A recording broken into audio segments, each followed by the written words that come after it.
Hey guys, welcome back to another episode of Mostly Superheroes. This is your host, Logan, and today we are going to be talking about Doom Patrol, Season 1 to be specific. That's what today's episode will be all about. It's going to be another deep dive, so really excited to talk about the show and go episode by episode. If you just listened to our episode 4, I believe, on the Umbrella Academy, this is following that, so it's going to be very similar. And also those shows are actually pretty similar. You know, if you think about it, I don't think you think too hard. Very similar shows, very similar storylines. But anyway, we'll get into all of it. I have not seen season 2 yet, so this will be a fresh take of really my second time through watching the first season. I hadn't seen it since it first came out. But so if you're listening and you've only seen season 1, this is a great episode to listen to. If you're looking for season 2, that'll be coming in the coming week or two. Whenever I actually get around to watching the second season, which I flew through this one really quickly, and I have no idea what to expect from season 2. But this is all about season 1. Um, and we're gonna dive right in here in just a minute. A few housekeeping things. Just first of all, welcome back if you're still listening. I hope you like what we're doing. Again, we want to hear from you. The idea here is to get the eyes and ears of people that like this kind of shit. And so we've got some social channels and ways that you can engage with us. We're on social media, Instagram, Facebook, Twitter, all that good stuff. Website is I'm gonna say it's 90% there. Again, we have it, we own it.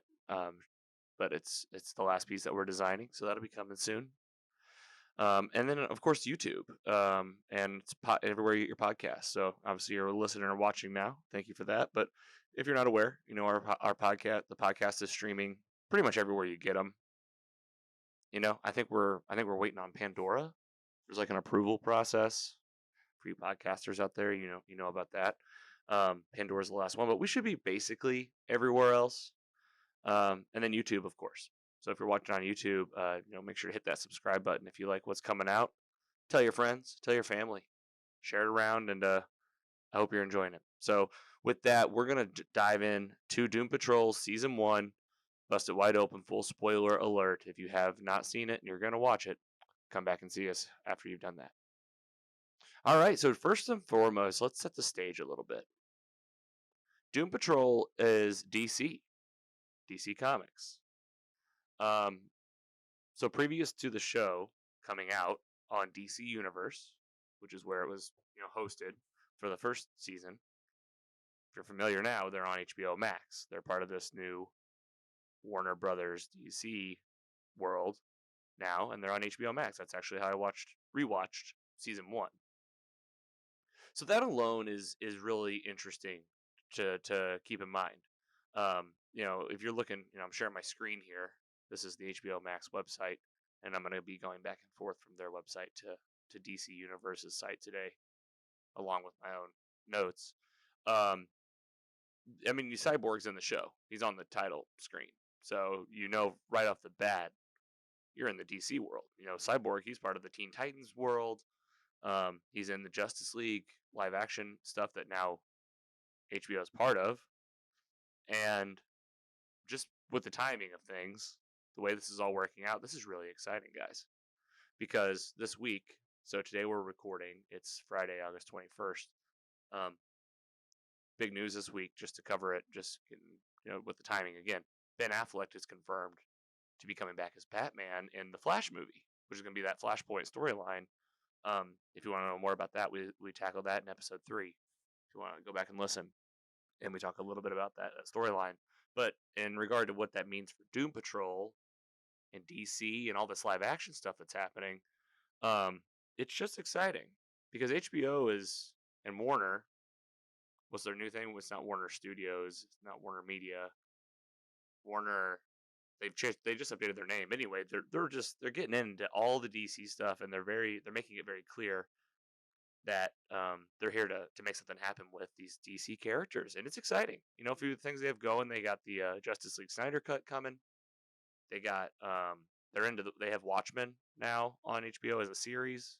A great show. If you haven't seen it, we might do a watch. We might do a deep dive of that. We'll see. Probably because I think they were coming out with a Rorschach show. Something I never asked for, and I don't know if anybody really has, but I'd watch it. And there's all this talk about the DC kind of establishing their multiverse with these upcoming films and what's going on. So for me, this is really exciting because this Doom Patrol actually get to the topic at hand, right? I want to set up like kind of what we might have to look forward to, and for you as a fan, this might be a good show to get into to make sure that you're kind of staying up to speed with that DC world.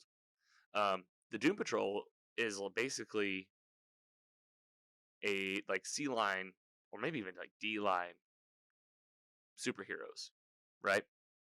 And it's it's kind of like the situation with Marvel, kind of like feels like a Guardians of the Galaxy situation. There's like the ragtag superheroes with like kind of weird powers. Can they be superhero? You can already tell it's going to be maybe one of those. But anyway, I gotta say right off the bat, just to get the opinion kind of before we dive in, and we'll do kind of a fresh take after we wrapped up the season finale, season 1. The show's great. You're gonna hear me get excited today because there's a lot of hilarious, quirky things that happen in this show um, that are just great, and it's really fun. Really good characters, good storyline. I felt like every episode is a story. Just of course every episode of everything's a story, but like a really deep, intricate story that still could tie to like this overarching storyline. And I just feel like the storytellers did really well on this. The writers are great, characters kill it. You can tell they're committed. Um, and obviously it's impossible if you watched when this show came out. If you're like a deep fan that watches like these side shows, you know that this came out right around the time of Umbrella Academy, and there was lots of which show is better, which one are you liking more. I'll tell you right now, so far, based on what I've seen from just season 1 of Doom Patrol, again, I have not seen season 2 yet, but I have seen both seasons of Umbrella Academy, and we'd already talked about that show. Rocky season 1, great season 2. Doom Patrol has got my vote so far. Deep characters and fun stories, and with that, let's just dive in. Let's get into the actual story, right? So we're going to go episode by episode. It's gonna be my take, and guys, feel free to tell me what I missed at the end of this. This is kind of a test of knowledge on my end. I take notes now. I'm taking notes when I'm watching TV now. It's crazy. Um, it's just funny. But we're gonna talk about it. So Doom Patrol, episode 1 in season 1. There we go. So we're on the pilot. The pilot drops us off right into one of the characters of the show. And I really like the way they do this because it kind of sets up just the world you're living in, and really you have no idea what's going on. But thankfully, for the entire show, most episodes, you do get the narrator, which we find out the narrator is a much bigger story. He tells you right in the middle of episode 1 that he's who he is, that's him in this flashback. So he's Mr. Nobody. This is they set up the kind of the to be bad guy from the get go. And as a show that was brand new, I feel like it's a ballsy move, right? You're like introducing the villain right away. I feel like you can get yourself into like an Umbrella Academy season 1 type situation where you drag something out too long. This is not the case. This guy that plays the narrator is so great. He's so funny. It's kind of like a fourth wall situation, right? He's talking to you as the viewer. He even pokes fun at like the viewers that are watching this show, like the deep cut DC comic fans. But it's like that fourth dimension, right? The fourth wall, or whatever they say in movies. Like think about like Deadpool, and any movie where they're talking to the audience. There's a little bit of that, like a little back and forth. Love it right off the bat. And he really does give you the breakdown of what's happening, but like in a fun, creative way. So he's always talking about the show. He's talking about what's happening, and he gives you what's actually happening, to the characters as they're happening. So it takes a little bit of the guesswork out, I don't need that all the time, but like if you do it in a fun, catchy, way, I'm in for it. So episode one, they drop us into after we meet Mr. Nobody and kind of find out about how he got his powers, which are still somewhat unknown, but like for the most part, I think we could all agree based on the experiment that happened to him and the way he can basically make anything happen. He's he's just like he's kind of like a Doctor Manhattan, but like more almost like he can like bring people in and out of dimensions. He can create wormholes in the middle of like time and space. He can do all sorts of stuff. So anyway, after we meet him, we'll talk more about his superpowers and how he uses them throughout the show. We meet is it Clint or is it Cliff? I always uh I always get his name wrong. It's either Clint or Cliff. He's Robot Man. But before he becomes Robot Man, he's we get introduced to the character, the person that he is, right? And he's a race car driver.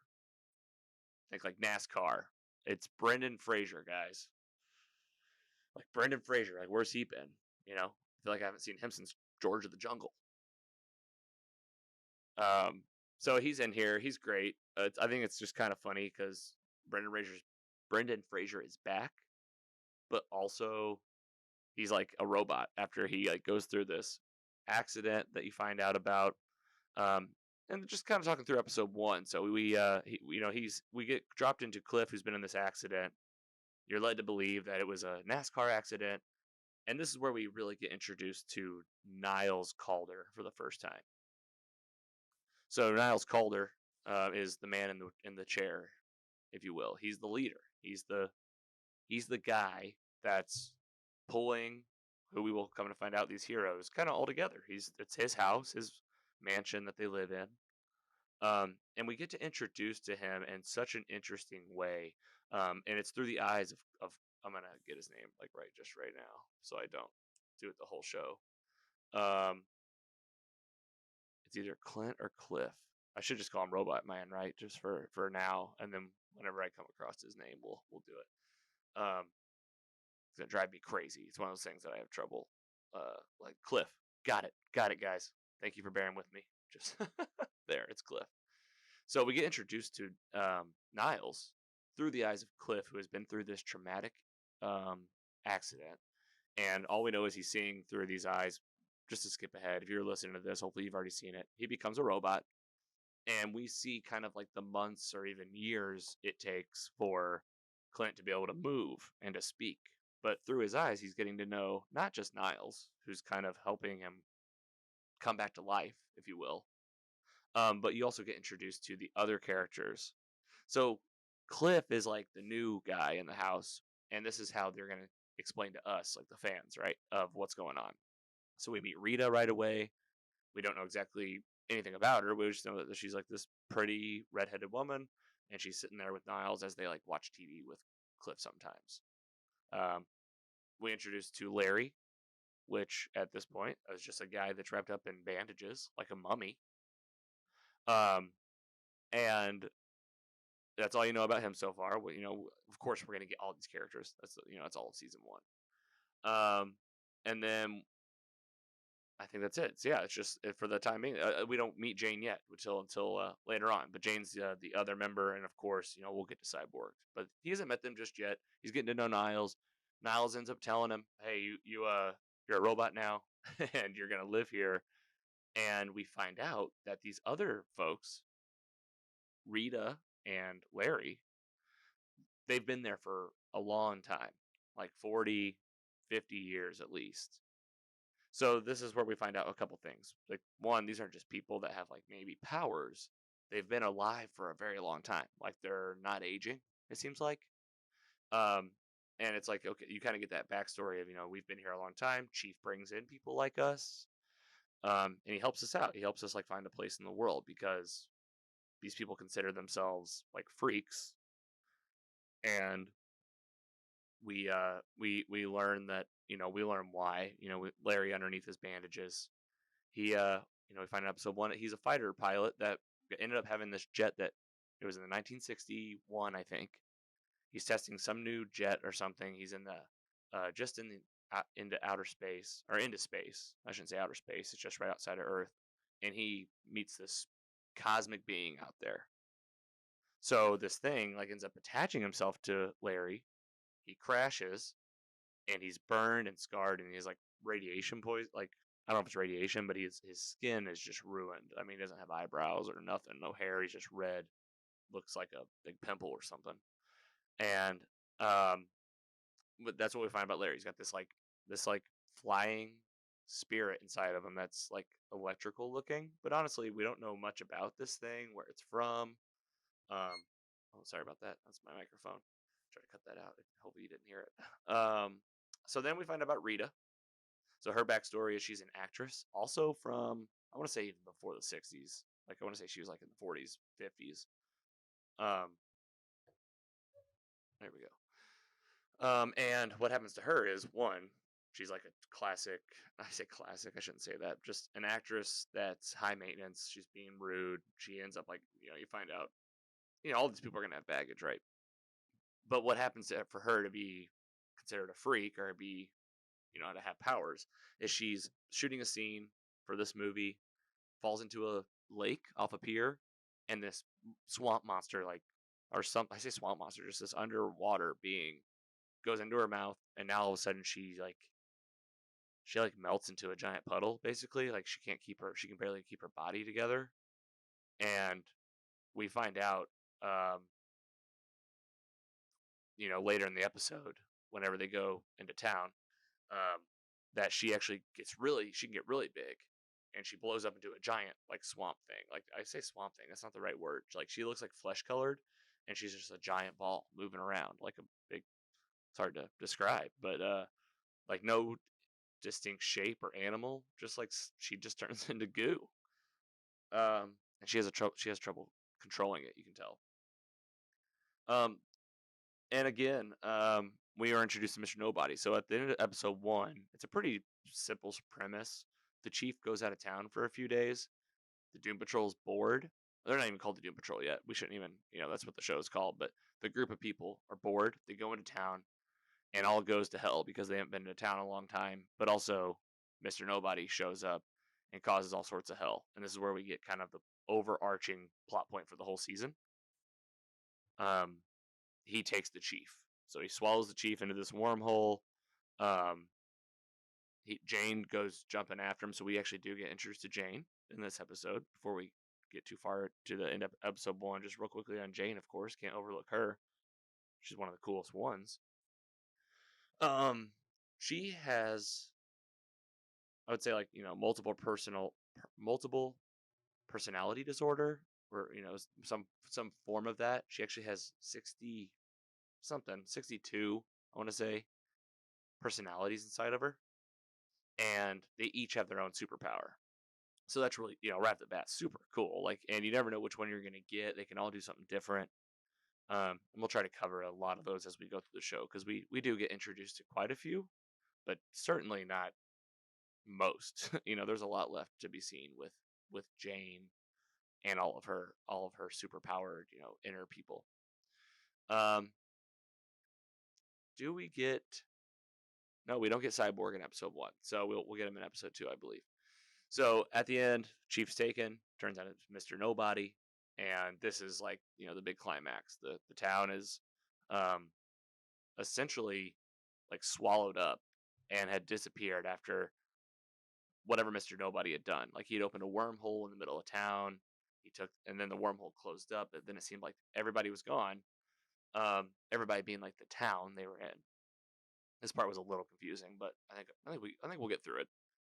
And then episode 2 sets us up with, having to find the town, find Chief, but like the finding Chief is the thing. That's like the thing of the whole show. You'll find out.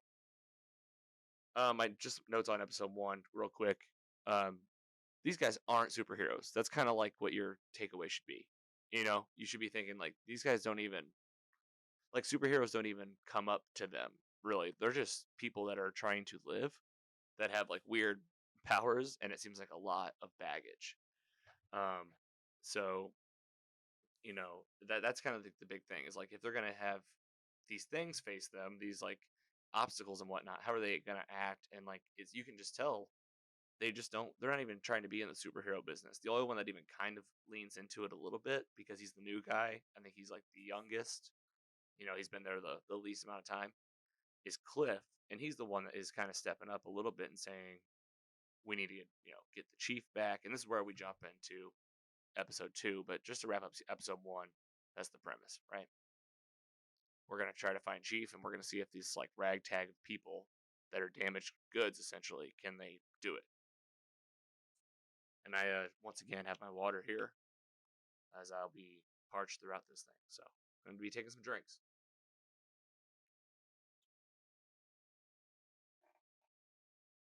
Make sure you're staying hydrated out there. Water's important. Again, just talking so you know I didn't leave you. Didn't leave you hanging. All right. So that's episode 1. Episode 2 is, so I'm gonna say the titles of each one, and each one is some word and then patrol, just so you know. So it's kind of like Friends, the one where they do patrol. So episode 2 is called Donkey Patrol. So Donkey Patrol sets us up with right where we left off. The town's been taken, the chief's been taken, Jane's missing because she went jumping in a wormhole after him. Well, enter Cyborg.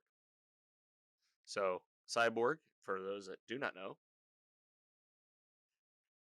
excuse me, is I would say he's definitely a major DC character. I mean, the Justice League live action with Ben Affleck and Gal Gadot and everyone.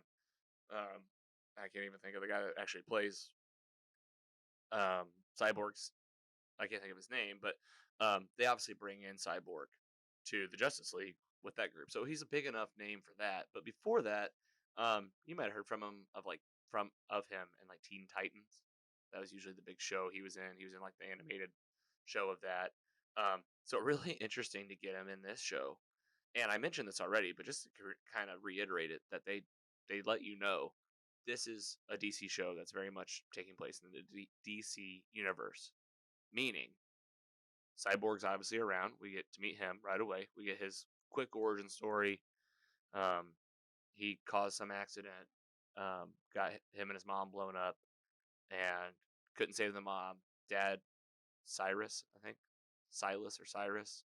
Um, he's a scientist at Star Labs, fixes up Cyborg, and saves his son. Essentially, it's kind of the go-to origin story. The Cyborg we meet in Justice League is a little different. He is made from the Mother Box, I believe. But anyway, they reference DC characters throughout the whole show. So they talk about Batman, they talk about Superman. There's like jokes about stuff, about different heroes. Cyborg references the Flash in this episode. And here's the thing: there's already a Cyborg that exists in, say, the DC universe. However, especially reading this week, the news that's coming out, it definitely seems like they are launching. I say they, HBO, Warner, whoever it may be, is launching this multiverse. So, and just real quick on the multiverse before I don't want to go off on a tangent. I want to get through the show today. But the multiverse has also been established on the CW shows. And they actually had a live action crossover with Barry Allen, the Flash, from the Ben Affleck Justice League film. And he crossed over onto the Flash TV show, Crisis on Infinite Earths. Really, you fans out there know what I'm talking about. And during that Crisis on Infinite Earths, they actually had a multiverse segment of the show where they jumped around different shows, and Doom Patrol was on there. So was Teen Titans, or Titans. I think that DC Universe, another DC Universe original. They showed Stargirl. They showed some other stuff. But my point is here, DC's trying to create a multiverse that expands across every screen, every show. So that's why I say, guys, it's really fun to get excited about Doom Patrol, because even though it's this weird show off to the side, I mean, if you're talking about Batman, Superman, and then they're bringing on the Snyder Cut Justice League and all these other shows, we might get like a really cool DC multiverse. So I'm pulling for it. Kudos to you guys at HBO Max and Warner Brothers and what anyone else is involved, keep that stuff going. I can tell you, like, as being a original DC fan, like I've said it before, I've been kind of converted to Marvel because of how they've done their storytelling. You start going into more stuff like this, you're going to keep my attention. And just again, Doom Patrol's great. So we've jumped into episode 2. We've met Cyborg. Got his kind of soft origin story. And they go into a donkey. So this is where you start to get a real feel, if you haven't already, of how wacky this show is. So they have this donkey. He's like the only thing left over from the town disappearing, and um, Cyborg looks inside of it because he finds Cliff like trying to figure it out. Cliff's not a genius, obviously. Cyborg looks at it. There's a keyhole. So it's like, this is a door to somewhere, and they convince Rita Farr to melt down into her sludge form and go into this donkey's mouth. And they literally put her into a trash bag and funnel her in like cake icing. So, I mean, right away you just get a huge feel for like these folks are gonna do whatever they want on this show, and it's a lot of fun. So they go in, and this is where we kind of get a feel for who Mr. Nobody is and what he's kind of after. Not really what he's after, but kind of what he's willing to do to keep Niles. Like, how serious is this? Can we just go in and get him or not? Well, Cyborg, Rita, and Larry go in, and right away there's a trap waiting for him. And basically what happens is Mr. Nobody is using the past of each of their lives, puts them into their own kind of like reality, if you will, or memory. It's really more of like memories of their past life. And they fall for it kind of immediately, like sort of, like in different ways. Rita is back in the studio filming movies, and she just is having fun, like reading her lines and stuff. Like, and Mr. Nobody's like, "Look at you, you're just diving in." She's like, "Might as well." Like, what? It's like, what else am I gonna do? Larry fights it. He's in a plane, and like he's back in his old life and his old body, flying, and he doesn't want to do it. And then Victor gets shown the day that he killed his mom. I think this is really where we get like a deeper portion of this origin story of Cyborg, and it shows the explosion and him on the ground, his mom's bloody next to him, and he gives a really powerful speech about, "You think you know me? I face this every day," and really kind of puts it to Mr. Nobody a little bit. And then basically what happens is the negative spirit comes out of Larry, flies around, causes some, headache for Mr. Nobody, and he lets him go. They end up getting Jane out, and that's kind of like the big thing of episode 2. They save the town. Town comes back. Jane's back, but no chief. They're still on the hunt for the chief. Anything else on episode 2? You're gonna hear me reference on my notes here a lot. I think that's it. Yeah, they get out the negative spirit. So cool. Moving on to episode 3. This one's called Puppet Patrol. And we'll take a quick drink before we dive into this one as well. All right, you guys with me so far? How we doing? Okay, episode 3. This is a fun episode. So episode 1, we get the origin story of Mr. Nobody. His name is, I forget his name even because they don't say it that often. We'll get to it later. But the guy that is Mr. Nobody, shows how he gets his powers in episode 1, and he goes to this Dr. Von Fuke, I believe, and he's the one that turns him into Mr. Nobody. Something went wrong with the machine he used, but regardless, Mr. Nobody is really happy about what happens, obviously with his powers. Well, these guys, the Doom Patrol in present day, decide they're going to go check out this place, and it's in Paraguay. It seems like a good place to start because it's the Nazi doctor that created this guy, and he probably has some answers about where he would be, or maybe where the chief is. And so the Doom Patrol head out there. They go to Paraguay. It's is it all of them? Let's see. I know for sure it's Jane. I know for sure Robot Man, Cliff, Um, Cyborg, he's the last one that goes, and it's a fun episode. You get to just see what's going on from this doctor that like creates people. Apparently, what's happened since like the 1900s, whenever he first changed Mister Nobody, whenever that was. Um, he's still doing it, but he's upped his game. He has people that come in for different kinds of powers, so it's kind of like a pick your superhero. I'm sorry, superpower type place. Like you go in and say like, I'll take this, this, and this, and you pay for it, and they change you up. Um, the guy, Doctor Von Fuke, is in like remember like the psychic box, like from the movie Big. He's like him. He's like in the booth. He's like in one of those and hooked up to this giant machine, and there's a guy like spinning a wheel to keep him alive. Um, and that's like how he's stayed alive all these years. He's also kind of a spoiler to the end of the episode, but just to move through this, he also has mind control over like all the people that work for him.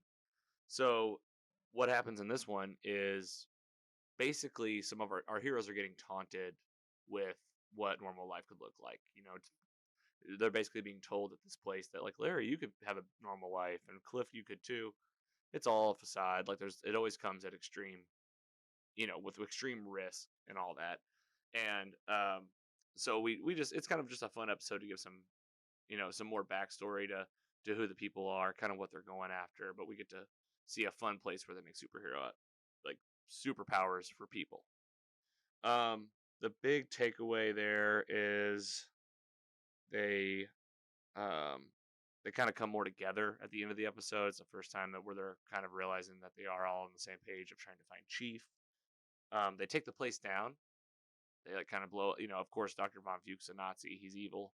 And they blow up the whole place. Like Jane blows it up. Cliff massacres just like 50 people in a hallway, just a bloody mess. Jane's like mad at him for that for a while. Just that I don't know. That was a weird story plot point I didn't really care about, but yeah, he killed a bunch of people. And then a funny thing that happens in this episode 3, is we get this funny little. He's like a funny little guy. He was like waiting for them on the bus in Paraguay. He's like waiting, and he's the one that kind of tells Cyborg, Jane, and Cliff like about this Dr. Von Fuchs place. He goes there to get like the full works. Like he goes there to get Morton. That's his name, right? Eric Morton. Isn't that the name of Dr. Nobody? I think it is. We'll find out for sure, but I think that's it. He wants the Morton treatment. And he goes in there, and he happens to be in the machine when the place like explodes, and it's the very last scene of the episode. Um, and he's comes out crawling on the machine. He's got broccoli for a hand. He's got a Velociraptor head next to him, and his head is still like the same. He's got like a mineral leg, and then like an animal leg, like a hoof of some kind or something. And it ends up being this ongoing joke throughout the show that like this guy is out there. he ends up doing some funny stuff. So he's just so excited to have powers. He didn't even care what they are. And he's got a Velociraptor on his head next to him. So again, quirky show. That's not even close to the weirdest thing you're going to hear today. All right, so that's the big thing there. They take down the Nazi scientist. Cool. And then Doom Patrol episode 4. Here we go. Season 1. This is called Cult Patrol. This is a really fun episode, guys. Again, you're going to hear me saying this all day because like every episode is like it's just another exciting story. It's like it's taking you along who these characters are with, okay, yeah, the Chief's missing, but every episode is so enriched with like detail, backstory, that we find out so much about each character each time. So anyway, just again, great job on the storytelling, guys. Doom Patrol, Cult Patrol, episode 4. We get introduced to great fun character, Willoughby Kipling. Right? So Willoughby Kipling, played by the wonderful Mark Sheppard, and for you Supernatural fans out there, Mark Sheppard plays Crowley on that awesome show, which is coming to a close, I believe, this year. Um, maybe this year into next year, but I know that it's on final season, season 15 for you Supernatural fans out there. We will definitely be talking about that show as it's wrapping up. But anyway, watch those tangents. Anyway, Willoughby Kipling, played by the great Mark Shepard. He comes in as this friend of Niles, and just get out of the way, he's kind of this. If you're familiar with Constantine, right? The another great DC character, played by great Keanu Reeves at one point. And then I don't know what his name is from the Constantine show that was on the CW, now on CW Seed. And now he plays Constantine on DC Legends of Tomorrow. But he's kind of like a Constantine type character. He comes into the house, he's looking for Niles, and I didn't even talk about how the show opened, which is just wild in itself. Let's talk about that.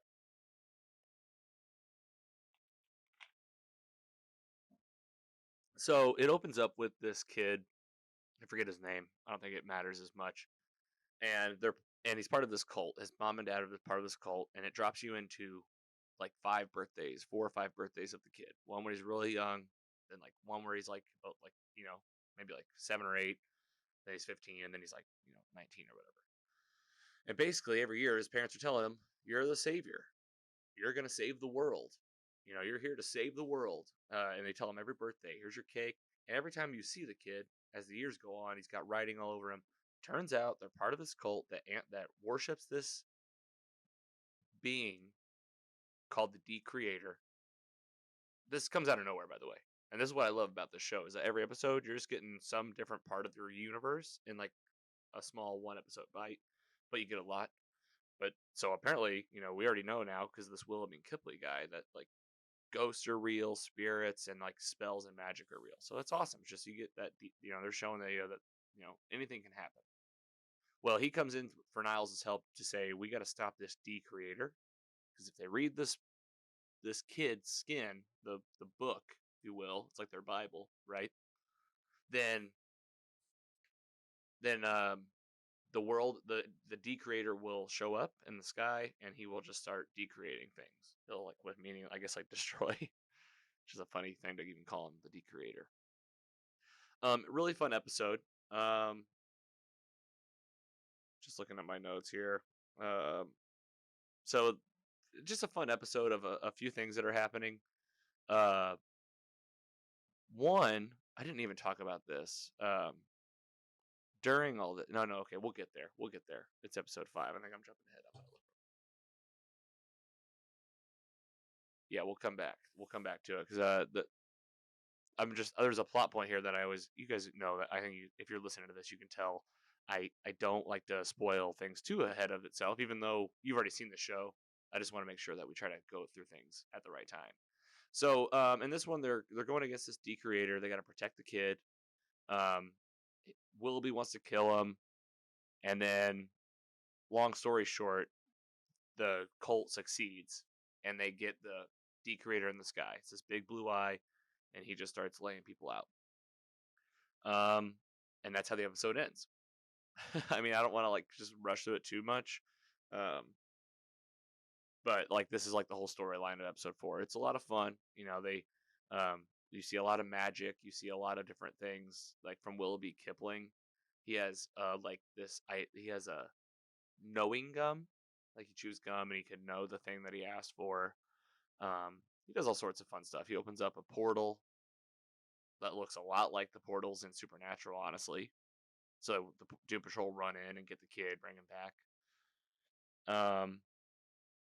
I remember the 2 leaders of the cult, like the mom of the kid with the Bible, like written all over him. I didn't even finish that thought in the opening scene. She's so crazy. She killed the dad because he was like, "I'm not about this anymore." He told the kid to run. She cut his throat right in front of him. Well, they end up like getting to run this place called Nuggenheim or something, and it's a castle town. Turns out it's in a snow globe, and Cliff and Jane are captured essentially there, or they went there willingly. I think maybe looking for clues or whatnot. And anyway, they get trapped. They get trapped in this snow globe. So you're kind of left with that at the end of the episode too. Well, in the next episode, I'm gonna just jump into the episode 5 because this is a two-parter. Their narrator even says it. He like makes a joke. He's like, "Let's make this a two-parter, not a three-parter." The next one, we get dropped back into Mr. Nobody and Niles, and you can it's kind of it makes it very clear kind of what's happened since the last time we've seen him. He's just being kept captive, is all. You know, like he's just holding him captive, and then he maybe is interrogating Niles and stuff, but they're otherwise he's fine. Well, Niles tells Mr. Nobody, who is like pissed actually that all this like decreator stuff is happening. He's like, your team can't even handle this, with help. They have the Willoughby guy, still can't do it. Niles like, I can stop it, and we get this really fun episode where they actually use a version of it within Jane. I say a version, one of the people within Jane, to help fight this decreator. And how they do this is it's fun trying to re-explain all this. The way they do this is they go to Jane again. Remember, she's immortal or not aging, so I guess because of her powers. And they find this version of her that is Dr. Anderson. Dr. Harrison has the ability to persuade people of certain things. Like she can kind of like Allison in the Umbrella Academy. She uses like her eyes get like blue, and she can convince people of a way of thinking. Well, the plan is for her to create her own cult, and starting in the 70s or so, maybe even earlier, and by the time that the decreator is being called to exist, this new cult that she'll create will create the recreator, and that way it'll balance things out, and all will be well. And basically, at the end of the day, it works.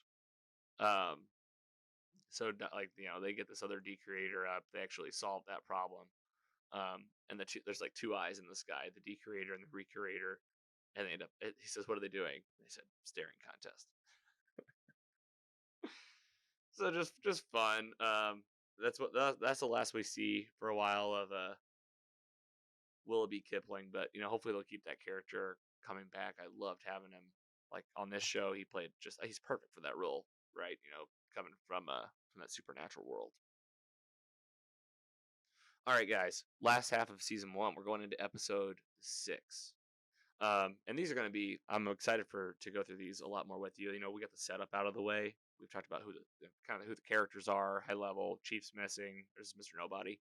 All right. We have a lot of fun stuff that happened from here on out. Just kind of like more detail. We got more notes on these episodes too, so I'm excited for that. Episode 5 was titled Paw Patrol. And now episode 6 is titled Doom Patrol Patrol. All right, one second.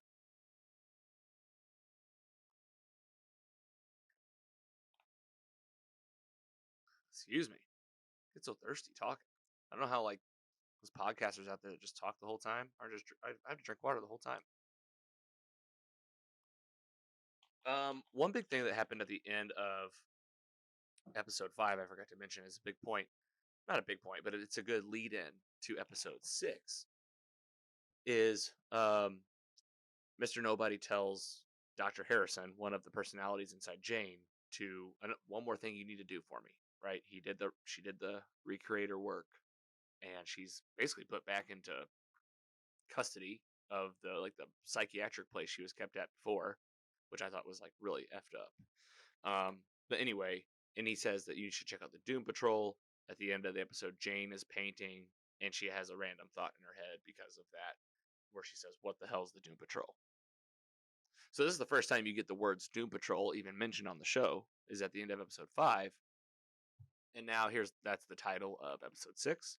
So I think this is where obviously we're gonna get some clue into what is the Doom Patrol. If you're not a diehard comic book fan, you're like me, you're kind of like, where does this name even come from? And it's a great episode. So just jumping in, Doom Patrol episode 6.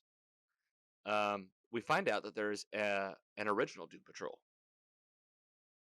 There's like old photos found, I believe, and they end up coming across an address that they want to go check out.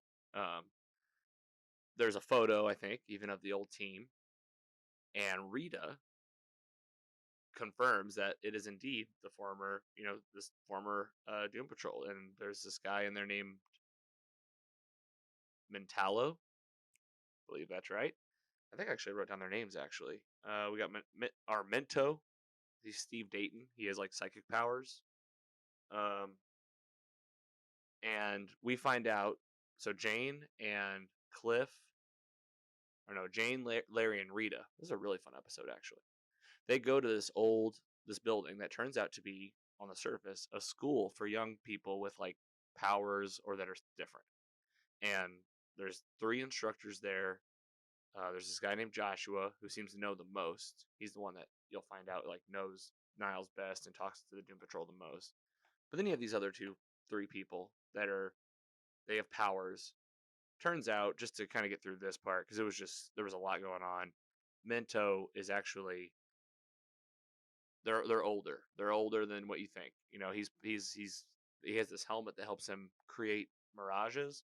Well, as he's getting older, he's like creating the whole house to look like there's a school happening.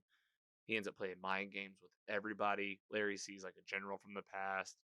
Um, Jane goes through a terrifying scene with like looks like The Shining.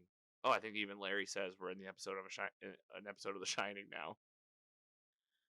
But Jane like sees like flashbacks of puzzle pieces and just like scary thoughts. Again, messing with their past, using that against them. And then we find out that Mento and Rita actually used to like date. Mento was a member of this Doom Patrol. We'll talk more about them in just a minute, but just to kind of get through the nuts and bolts of the episode, we find out Rita has like a dark past. You see her being given a flashback of some woman like killing herself, like cutting her wrist, and it's like real dark, and you don't know exactly what happened, but you know that um, Rita had something to do with it. Mento's like putting it in her face. He ends up being actually a pretty huge dick. Um, so talking about this original Doom Patrol, right? Really cool. First of all, we get some backstory about how Doom Patrol existed. Niles had pulled them together. They wear these really cool, I think they're cool outfits. They're like red and white. They're just very much like 50s, 60s. And they actually fought against Mr. Nobody um, back then, along with Niles.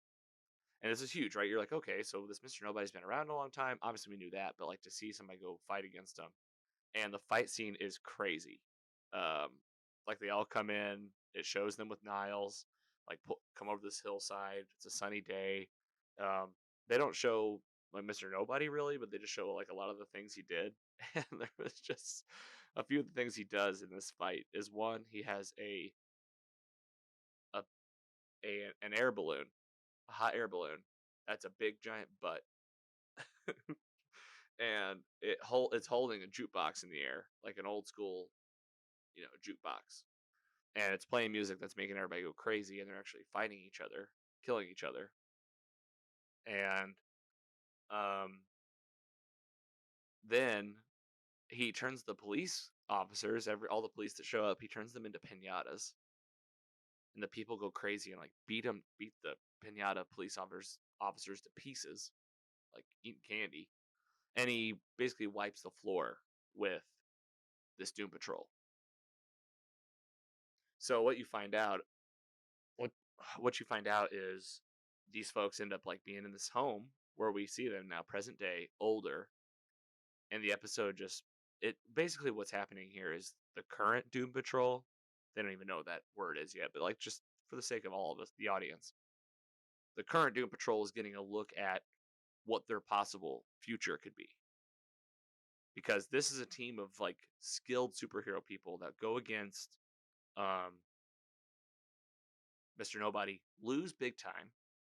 And then we also find out, and a lot of this you don't have to guess. Like they say it in the show.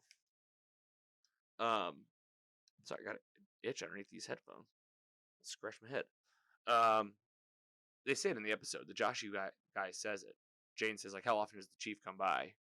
and he's like, never. He never comes around, and they see their future. Larry and Rita and Jane are like now kind of like, what are we doing? Are we even? We're putting our neck out for this, or is this what's going to happen to us? And just another layer to like already what these characters are going through. Again, just really well told. Um, we get a little bit more of Cyborg's journey in episode 6. Just a little bit more about what's going on with his dad. There's like not a lot of trust there. Um, and that's it. I think that's all we got. We got they wrap up at the house. They end up winning, I guess, beating out the old superheroes. Basically, just leaving them alone. Once they find out what's going on, they don't turn them in or nothing. They just let them be. And they're sitting. It's really sad. They're like just sitting in a room watching TV, and like they're just existing. Just really, just sad. All right. So episode 7.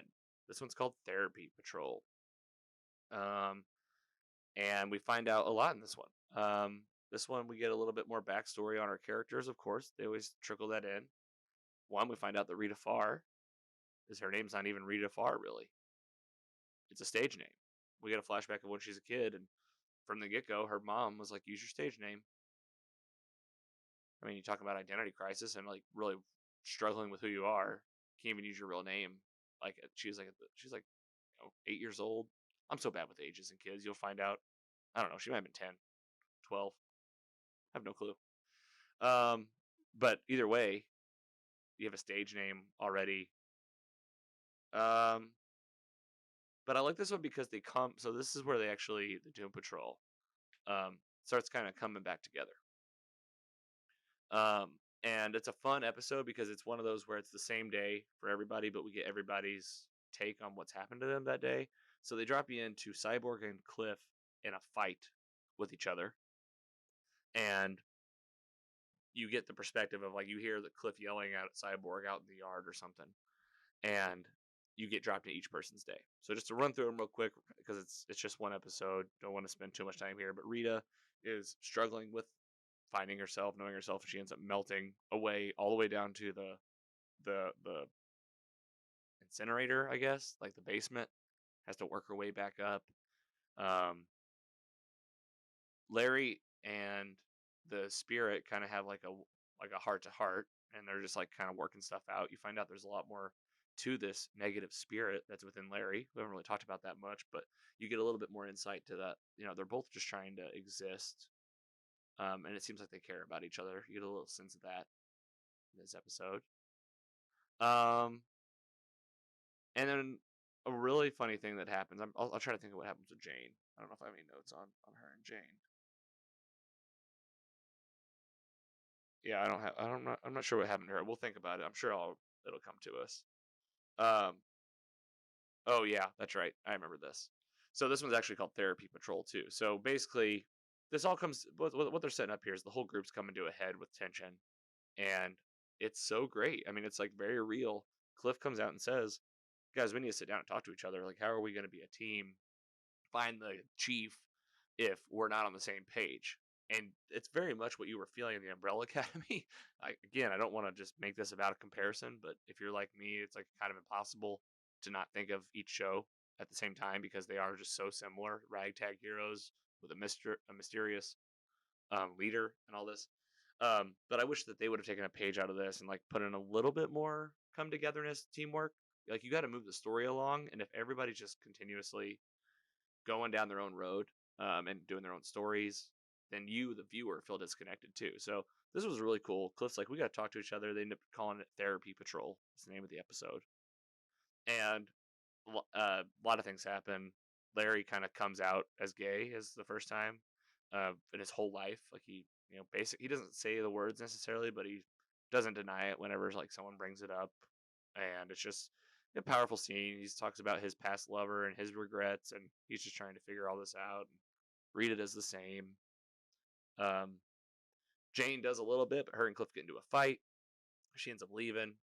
She showed a painting. This is where we get kind of a little foreshadowing, I guess, but also just kind of a little bit of mystery. She has a painting of Cyborg going crazy and like holding his dead dad. and she shows that to the group during this, so that kind of comes out. And it's like, what's that about? And Cyborg even talks about that he's kind of losing it. There's something going on with his operating system. It's the first time he's been out in the world really without his dad holding his hand. Even when they went to Paraguay, they drove because his dad was like, "You don't get the Star Labs jet," and they reference Star Labs all the time. For just FYI, it was great, for a DC fan. And then what happens here at the end? Oh yeah, this is really fun. So Cliff's acting crazy, right? He finds out that his daughter's alive in one of the past 2 episodes. She's not dead. But then she finds out that she has a dad, like a new dad, right? Like a stepdad situation. And he kind of goes crazy at the end of the episode. I think it's episode 5 or 6. So here in episode 7, during this therapy patrol, he's glitching. He's having issues. Turns out that Mr. Nobody. They do a flashback at the end of the episode.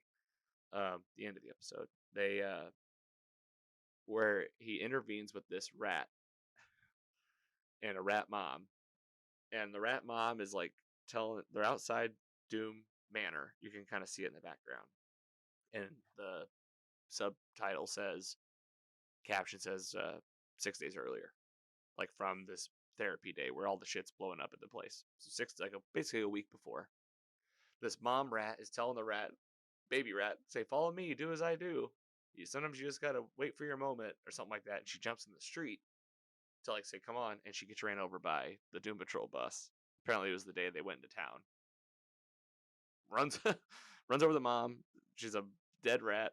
And Mr. Nobody talks to this new rat, this baby rat, that is now named Admiral Whiskers, and puts him on a journey of revenge to avenge his mother, who was killed by basically Cliff, Robot Man, because he was driving, I think.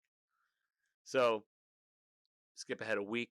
This guy is giving a big speech. This rat, as he breaks into the house, crawls into a hole in his arm. That ends up being exactly what's wrong with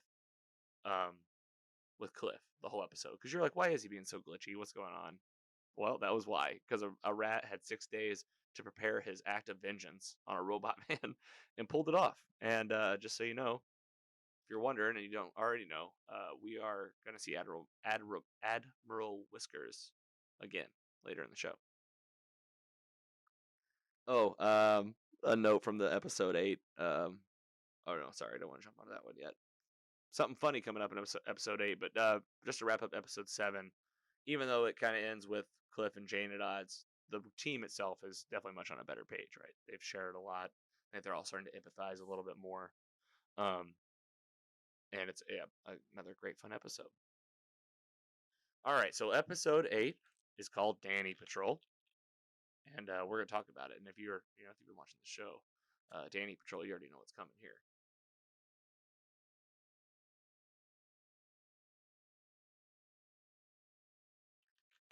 Excuse me, sorry.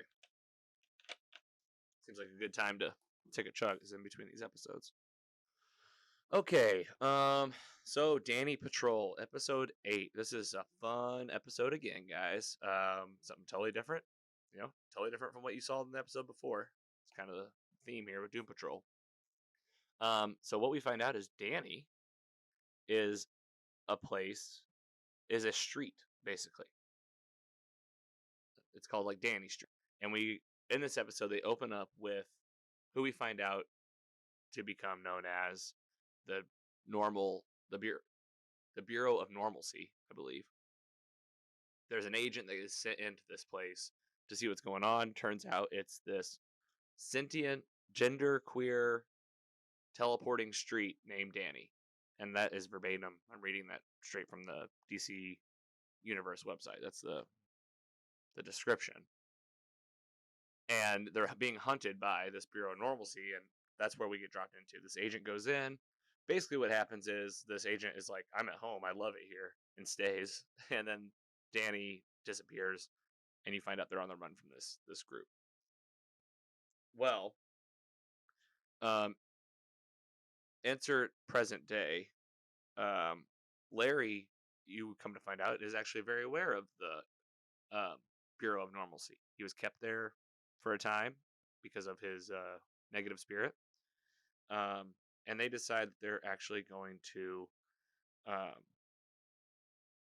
help. Well, let's see what happens here. How do they end up at Danny in episode 7 or episode 8? Either way, Vic and Larry are the ones that go to explore this street Danny. Oh, that's right. They were looking at a map, right? They were looking for Niles. They're following a lead, and then they get this cake delivered to their house. That's what it was. That's what it was. Hey, see, what I told you we get there. Turns out what's happened is Danny has sent an invitation to Niles to come help them since they're on the run. Well, Niles is obviously missing. Vic and Larry get the cake and they go check it out, right? And they learn immediately about Danny. They start a conversation with him, and Danny looks like an amazing place. Looks like just a party going on all the time, and everybody's welcome. And Danny's like just friendly, and they're just trying to stay out of the crosshairs of the Bureau of Normalcy. So they get there, and they're just kind of seeing what's going on. They assume it's a trap from like Mr. Nobody or something, but it's really not. So they're there and they get to check it all out. We learn, I don't know if it's in this episode or if it's just been like teased out, but we do find out at some point that Larry is uh is a homosexual. He's in a heterosexual marriage like back in the 60s, but he had like a love affair with his lover Dave, I think his name was.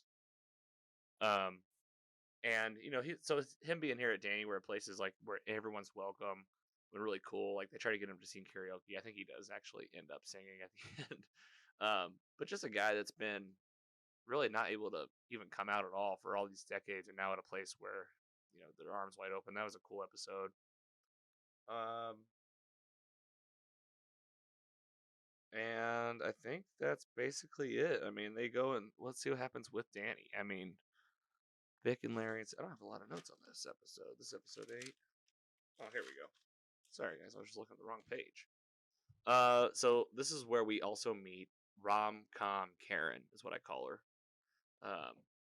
And that is a personality inside of Jane that only comes out whenever certain like songs come out. Usually, it's like she has a favorite song.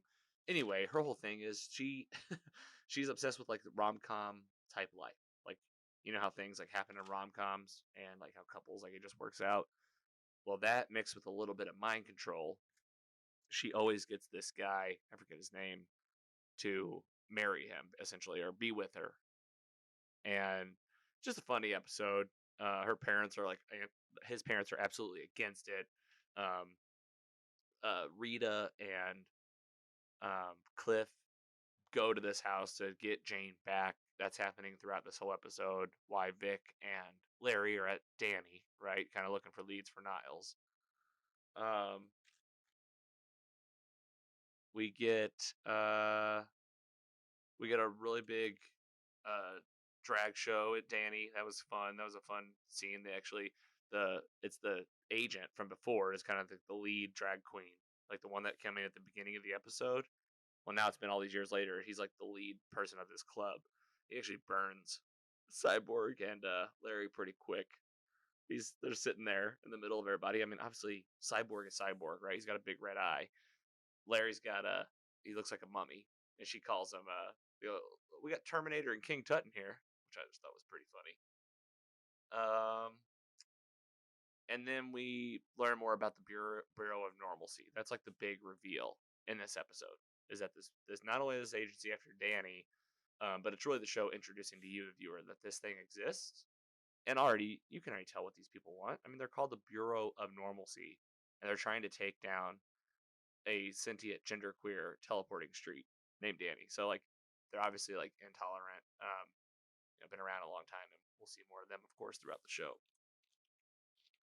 All right, that's basically it. They end up saving Danny. Danny gets to jump at the last minute, I think. Um, and yeah, that's episode 8.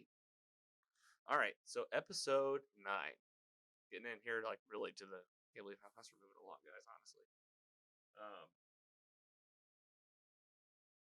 oh, here we go. Went the wrong way. Episode 9. This one's called Jane Patrol.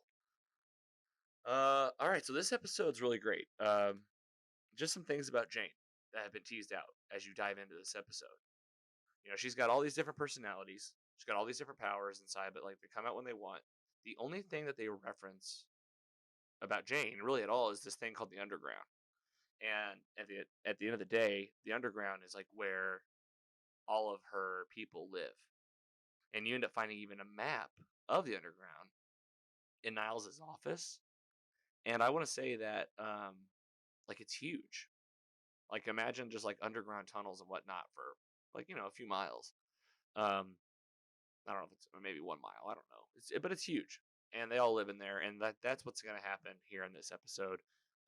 We get dropped into the underground, but to get there, this is another like two-parter episode that kind of there's two episodes here, 9 and 10, both take place on the same day, and it's just kind of basically divvying up the group, the Doom Patrol, and they're just doing different things in these episodes. So in this episode 9, Jane gets overwhelmed with her powers. I think I don't know if it was the end of episode 8 or at the beginning of this episode. I'll try to think of exactly what happened, but she goes unconscious, and she's not coming to. She's alive and fine. Her vitals are good. Cyborg checks her, but they can't get her to wake up. So Cliff says like, somebody says it'd be cool if we could get in there, like go inside of her mind. And Cyborg's like, yeah, we'd have to do it like Magic School Bus style. Funny reference. But the negative spirit comes out of Larry and actually puts his hand on Cliff, puts it on Jane, and he sends her in there. Really fun episode with him in the underground. I don't want to like go through it too much, but here's the highlights. Cliff really shouldn't be there. You find out like everyone that finds him there is like, you shouldn't be here. This is only for us. And from what I can tell, he's the first man that's ever been in there, except for, we see that there's obviously this primary person named Kay that we've been teased out with this season. We heard about her first in the episode with Von Fuchs, Dr. Von Fuchs. That episode, he actually challenges Jane and says, like, are you even the primary person? And she doesn't answer him, so you just know that like something's up. Well, this episode we meet Kay. We see who it is. We also get introduced to a lot of other characters. I wish I'd have written them all down, but the ones that stood out to me one was Mallory. Excuse me. One was Mallory, and she was like a really dark person too. I think she used to be a primary, it looked like. And when they went down to her section, when they're on this hunt for Jane, you see a lot of crazy things.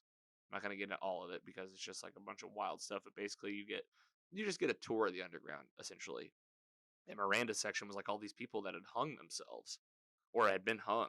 And it's really scary. You're like, I don't, what happened to this girl? I don't know if they even fully exposed that. It's just kind of like another thing left to be told. But we also get to meet the characters in the underground too. And it's a fun episode because you find out that not like, for one, not all of them look like Jane. Some do, some don't. Some of them just are their own people. They just look totally different, and they're just different actresses.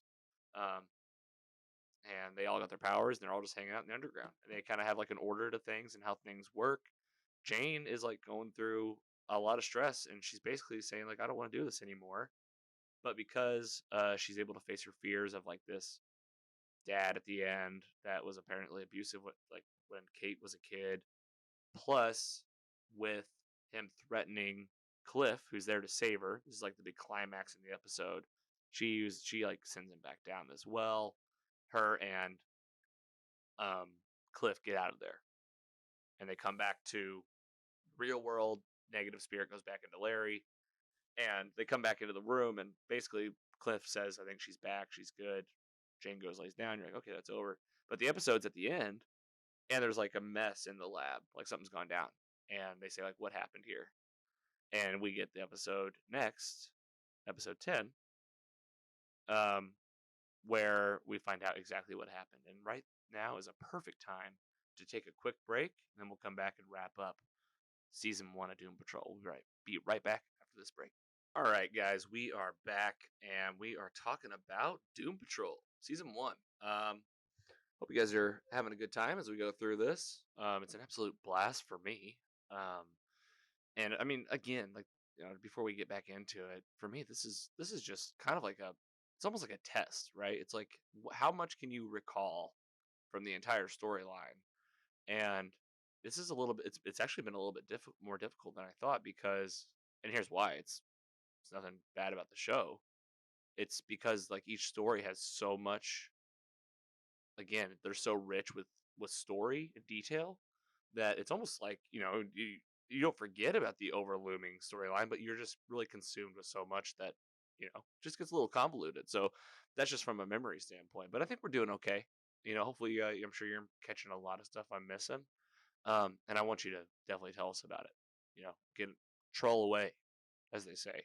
Go comment um, on YouTube, DM us on Instagram, comment on Facebook, comment on Instagram, whatever your troll method is.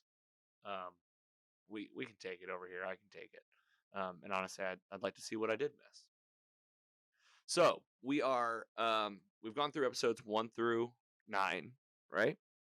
And so there are 15 episodes in the season. We're here on the home stretch. I wanted to do more than half the first time around, really get through kind of like these big momentum episodes. So episode 10, we have just left off with Jane coming back from the underground with Cliff. She seems to be like better now. And here we're going to find out what happened to Vic and Rita during like the whole underground situation. Because again, they come back, there's a mess in the lab, and Rita or Victor, one of them says, long story. Well, here you go. Here's the long story. It's episode 10. This one's called Hair Patrol. And if you watch the show, you probably already know where we're going here. This is where we meet the Beard Hunter, folks. The Beard Hunter. And if just to break it down, who is this guy? Basically, he's been activated by the Bureau of Normalcy to find Niles Calder. He's a loser. Is the only way to put that, I think. Like, meaning he lives in his mom's basement.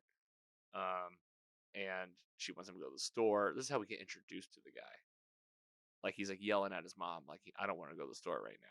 It's like overweight, just like a chunky dude, just like kind of an everyday dude. Well, apparently he has a superpower, and it is he can hunt beards. He has a thing about beards. You find out first in the grocery store, he's eyeing some dude's beard, licking his lips, and they do like close-up shots of them licking his lips and make it very sexual. And it's just gross, weird, and funny. And just like right on par with everything this show's doing. So Vic and Rita meet this dude because obviously the first place he shows up to look for Niles is their house. I can barely even talk about this part, guys. It is so nasty.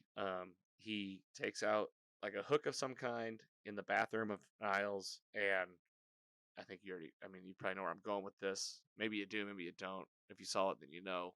He eats drain hair. I can't even. I'm not. This isn't for you guys. I'm really like. I have to fast forward when I watch it because I'll literally get sick. I'll literally like feel like I'm gonna like I gagged when I watched this 2 days ago, and I even then I was like like this, like hands over the eyes, like barely looking because like it's so fucking gross. And they show it. I mean, it's like he does it. I mean, like I don't know if it's like CGI or fake or what, but it looks like he legit like I can barely talk about it. It's so nasty. But anyway, he eats this hair. This allows him basically how he puts it is I now have Niles' essence. And he can track him anywhere. And he ends up eating a little bit of Cyborg's hair too, which is just funny. He doesn't really the only thing that actually does is it allows him to like provoke and actually it seemed like maybe even mess with Cyborg. So I don't know, I'm jumping around here a little bit. Sticking with the episode storyline, they get in a big fight in the house. He gets loose. Cyborg tries to like shoot him with his arm cannon. Having like major issues. Like really can't even get his cannon to work. And I feel like it maybe had something to do with the beard hunter eating that because I don't know. I get confused about what is actually happening because Vic has his own issues with Grid, his like operating system, and that's like a big thing that comes from this episode. Is he's like, I gotta figure out my problems and shut down or something. Like he ends up shutting down at the end. Anyway, beard hunter goes on the run to find Vic. Um, I'm sorry, to find Niles, and he ends up getting trapped. It looks like by or in some town. And just a spoiler alert, it's not a huge spoiler. You know, we wonder where he is. No, we'll save it. We'll save it. It's it's coming. He's at Danny. I'll just say it. He's at Danny. He's in the Danny town, the street, and I think that basically what happened is Danny lured him there, and the beard hunter doesn't find Niles. You know, just to get out of the way. It's not that huge of a point. Let's see here. I think that's it for episode 10. Beard Hunter gets away, leaves, and Cyborg's having all sorts of issues with his operating system. Oh, and then we get this is fun. We get a drop into at the end of the episode, or it might have sometimes they just sneak it in during the episode. So remember I told you about that guy that like got powers, but he was like left in too long whenever at the Von Fuchs place, and he had the Velociraptor head. So he has a name now, and it's a vegetable, animal, mineral man. I think something like it's a variation of those words, like vegetable, mineral, animal, man. And he's had a mishap. Like he like tried to rob a gas station, and the Velociraptor ended up like eating his own head, like himself, and it's just like this ongoing joke, and I laugh heartedly at it every time. I think it's like a really funny thing to sneak in there, just like this guy that's trying to be a villain out there and just not doing it. Really funny. Still talking about episode 10, so a lot more happens here too. This is also where we get this is episode 10. This is where we get a flashback of Niles like long time ago, like 1919 I think, or something like that. I wrote down 1915. I think that was just one of the years. But what we get here is an origin story of sorts, not an origin story because he's very much not that old at the time in 1915. But we get a Niles what's his last name? It's Calder. Niles Calder. He is an explorer for the Normal Bureau of Normalcy, right? No, this is something else. This is the two organizations I get mixed up in this show. But this was like people that explore, right? Like it's like an exploratory group, but they also have people that. No, this is right. It's the same group of people. It all comes back around, guys. I appreciate you bearing with me because it just takes me a minute sometimes. So actually, what happens is, if I believe, please correct me, I believe that he works for this bureau and he's an explorer, and he's with a hunter guy that's like his partner, and he's there to like take care of business if anything that they explore, which happens to be like up in the Arctic or something. There's like snow around the whole time. There's ice. They're on ice a lot. Um, they're a team that ends up like getting split up because of this animal that attacks them. And this animal, I named it myself because I don't know what it's actually called. We should find out. I named it the saber-toothed polar bear deer because that's what it is. It's like this giant polar bear with like saber-tooth teeth, but like it's like a polar bear. It's also a deer with like giant antlers, and it stands on 2 feet. And this thing, we'll talk. Basically, what happens is we find out that Niles and this guy get split up by this beast. Niles is in a cave. He ends up meeting a cave woman. She does like some ritual or something, like in the cave, and she's like eating. And then then you find out that she can summon the bear that like split up their partner, or basically killed his partner. I think is what we are led to believe. Big spoiler. Sorry for this episode. He comes back. Well, basically, when he comes back, what's happened is a lot of things. Niles has been there for years, living in this cave with this cave woman. We get like an intimate cave woman like sex. Like she's super hairy, but like, it was a hot scene. I'll give it to him. So you get like the cave people sex, um, and the what happens is the partner that originally thought dead comes back and he tells Niles a few things. One, he says, Bureau's changed. We simply eliminate the strange and unordinary now. We don't explore anymore. Our world doesn't need explorers. And Niles says the world will always need explorers. Pretty cool. Um, and basically, he's there to kill Niles' cave girlfriend. And Niles ain't having it. He's like, no, I'm not going to kill her. Um, but like he pretends he's on board. He's like, all right, follow me, of course. Well, he leads him to the ice where he fell in. You get a storyline where the woman saves his life from falling in, and now he led this guy there to die, and he does it to protect them. And basically, what he does is he does leave the North. He comes back to the Bureau, and he tells them that nothing was up there.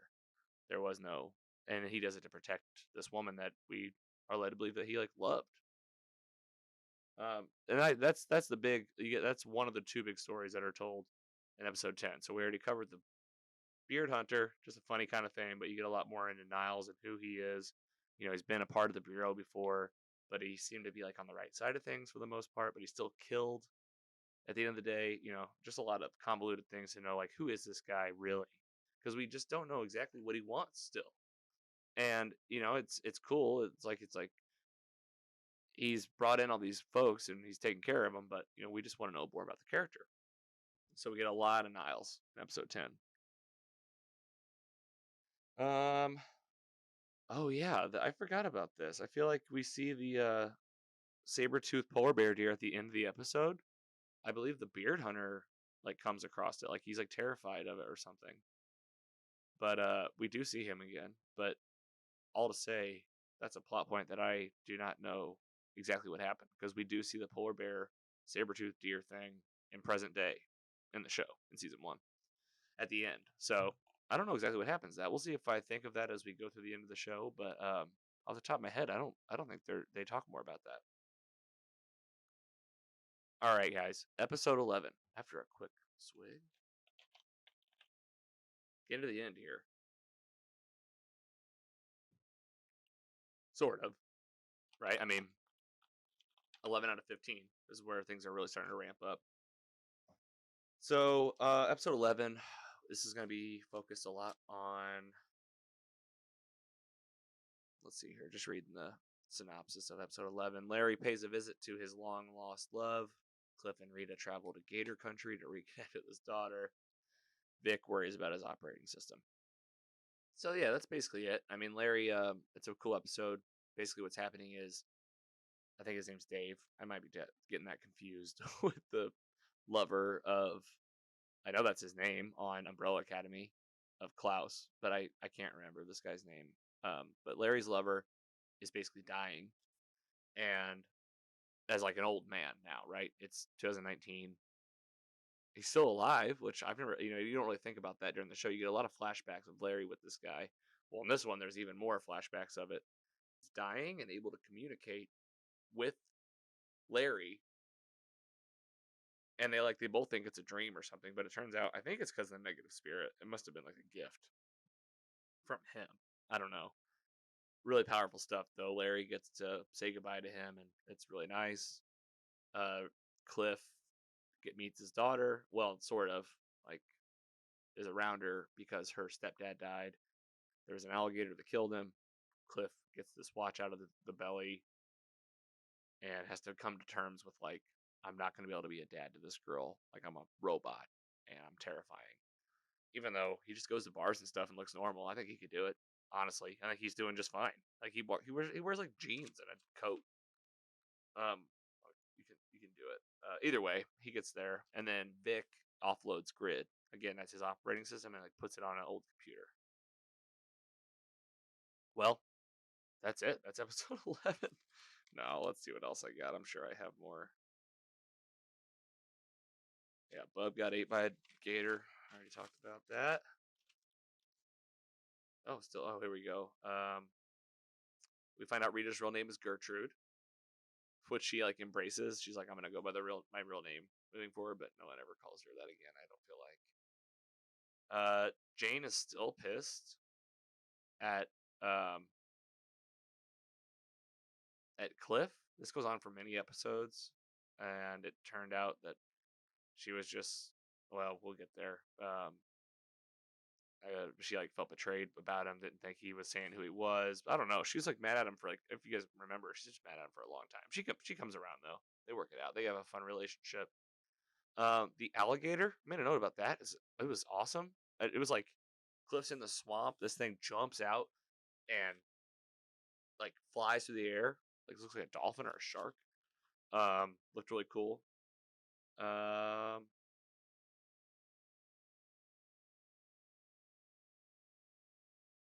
oh, okay. Then the big thing here at the end of episode 11.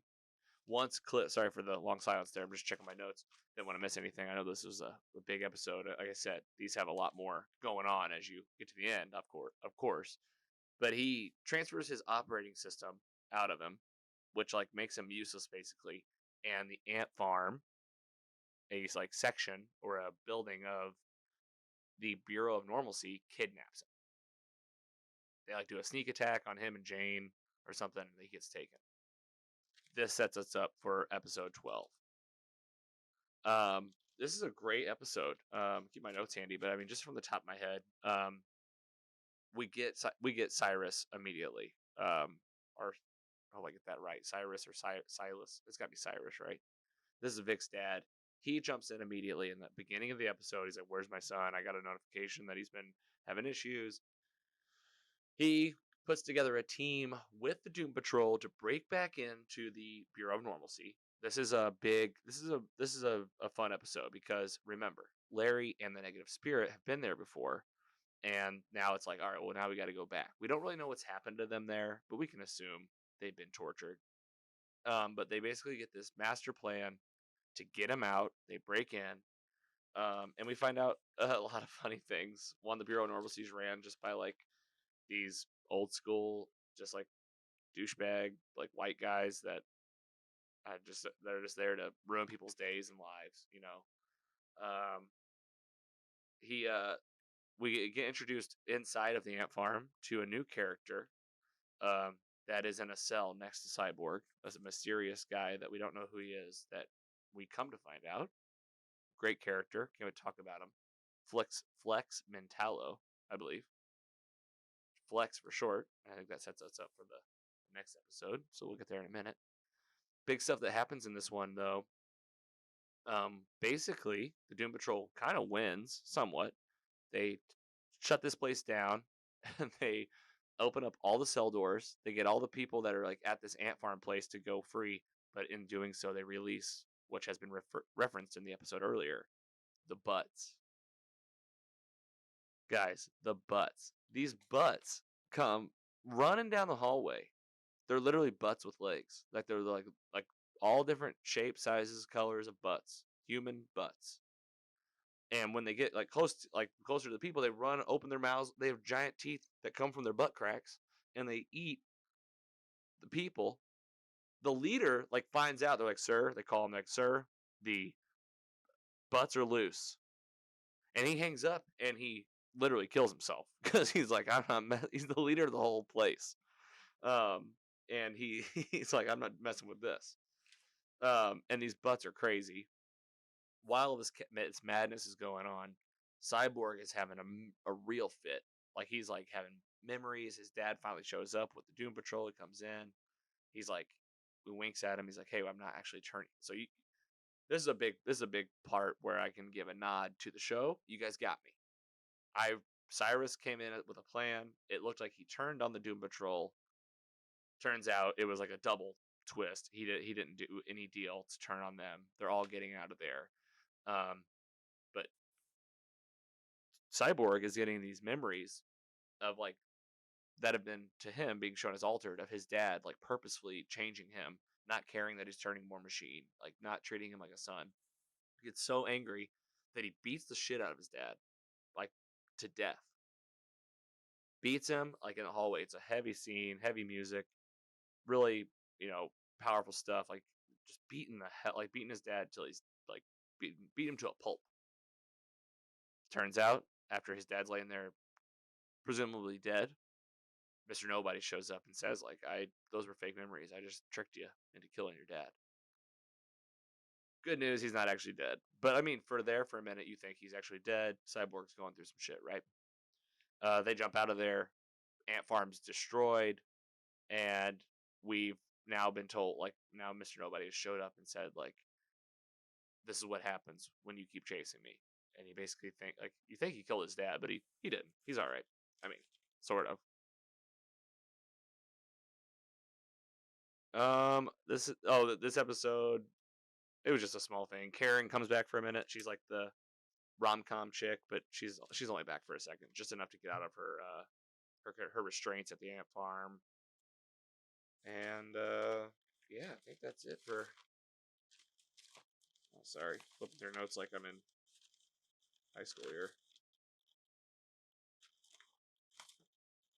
All right, before we wrap up this one, I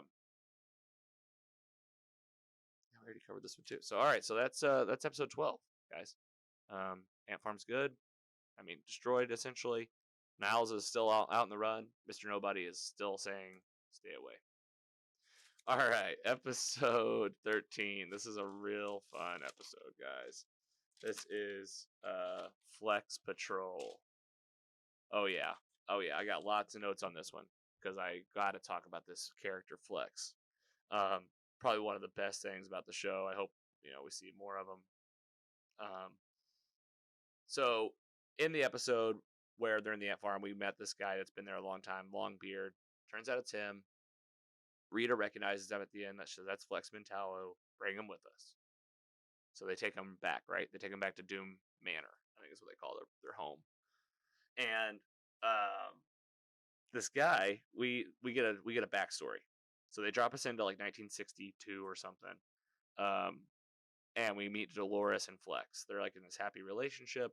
And we see the day that Flex, this superhero that's super buff, wears like leopard print pants, like shorts.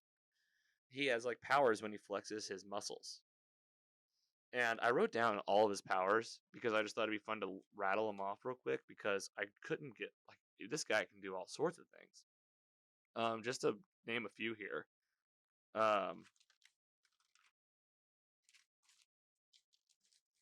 man, I'll tell you guys, I need a new notepad. This thing is. Sorry. Here we go. Man of Muscle Mystery is what they call him. Flex Mentallo. He creates a picnic perfectly. First of all, like he throws down a sheet, flexes, it lands flat.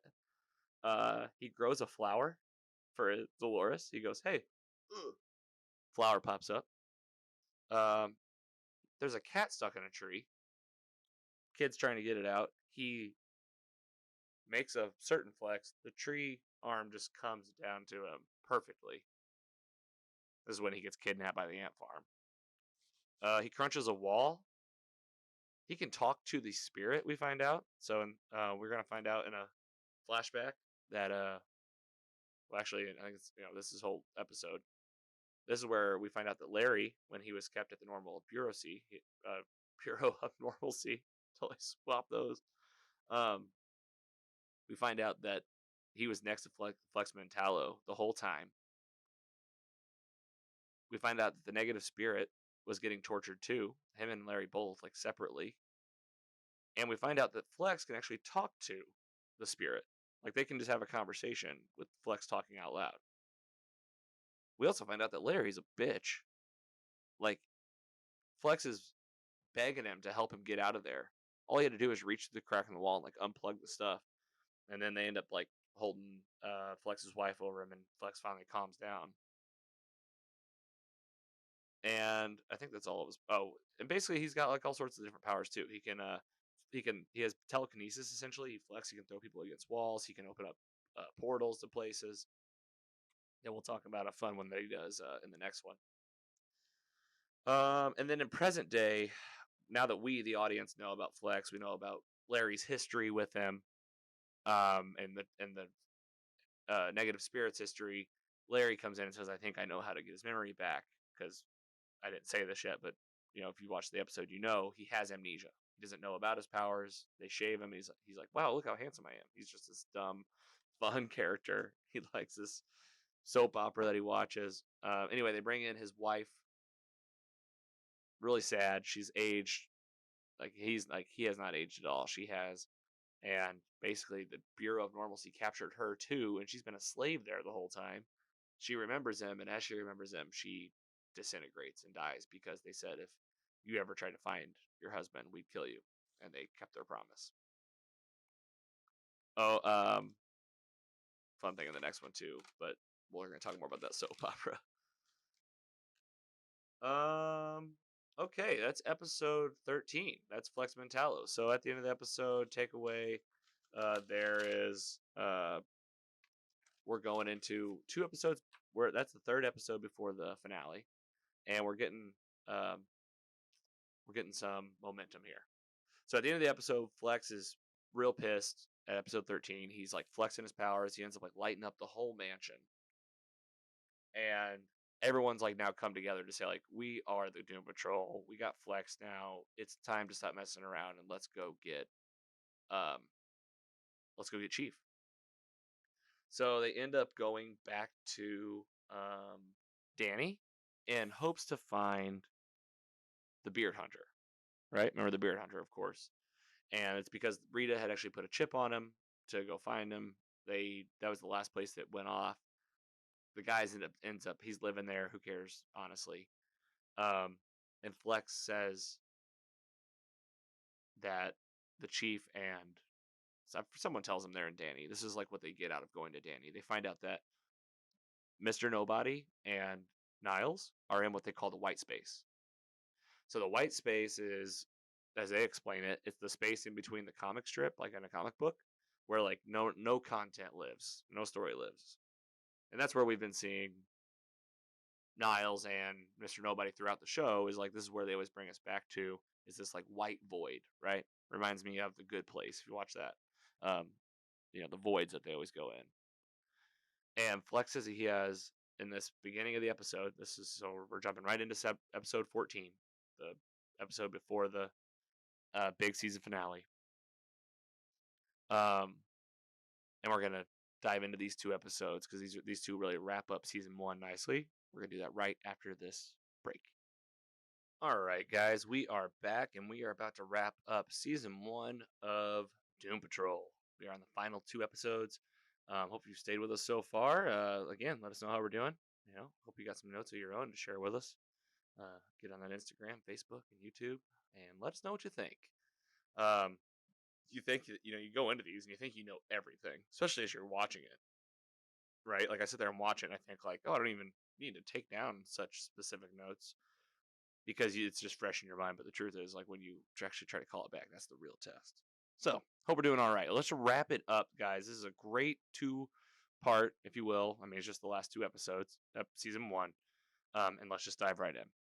So we are at Danny, and Flex is going to send the Doom Patrol into the white space. All right. He says, I have a flex for that. Of course he does, right? This guy's had a flex for fucking everything. And he says, it's time to get everybody together. The team is really on the same page for the first time in the show, like completely. Everyone's there, minus Cyborg, because he's with his dad because of all the guilt he has. But we'll talk more. And Flex says, all right, everyone focus on the white space. Let's do this thing. He flexes real hard. And remember, they're in Danny. There's people all around. Probably we'll say at least 100 people. Well, all of a sudden, everyone starts coming. Like sexual coming. You know what I mean? Like heat of the moment orgasm, like, is happening to everyone at once. And they're playing music, and you can see that, like, you don't like what is happening here. Like, why is this happening? I mean, all the Doom Patrol it's happening to them, with the exception of Robot Man, because he doesn't have any genitals, but he pretends that he's having an orgasm because he's embarrassed. And this goes, it goes on. I want to say like 7 minutes. It's like this 7-minute orgasm, and again, this is the show, guys. I mean, if you haven't picked up on it, they do this kind of shit all the time. But it's funny. I think it's great. I think it's like, why the hell not? How weird can you get? So after they're all done coming, as I said, they need a minute, of course. Who doesn't? You know. And he says that he must have flexed the wrong muscle, so he ends up doing it again. This time, he actually sends them into the white space. So this is great, guys. This is like a real big parallel story of exactly what happened in episode 1, um, where they confront Mr. Nobody for the first time. And remember what he did then, right? He used their past against them. Well, this time he does the same thing, except he takes it another level further. He says, all right, guys, I'll tell you what. Not only will I let you live if you just get out of here, but like I'll let you live as your previous selves before your accidents. So like in their mind and their body, whatever, like Rita says, somebody says this isn't real, and he's like, well, what's real? Like you're there. I mean, Clint's in his body before the accident. It's the day he drives into a truck and kills his wife and daughter. That's a tough one. I mean, Rita is back on on the set the day that she becomes the swamp puddle thing. I don't know exactly what her name is. You can find out what like her superpower name is. Larry's on the morning of his flight. He's at home with his kids and his wife.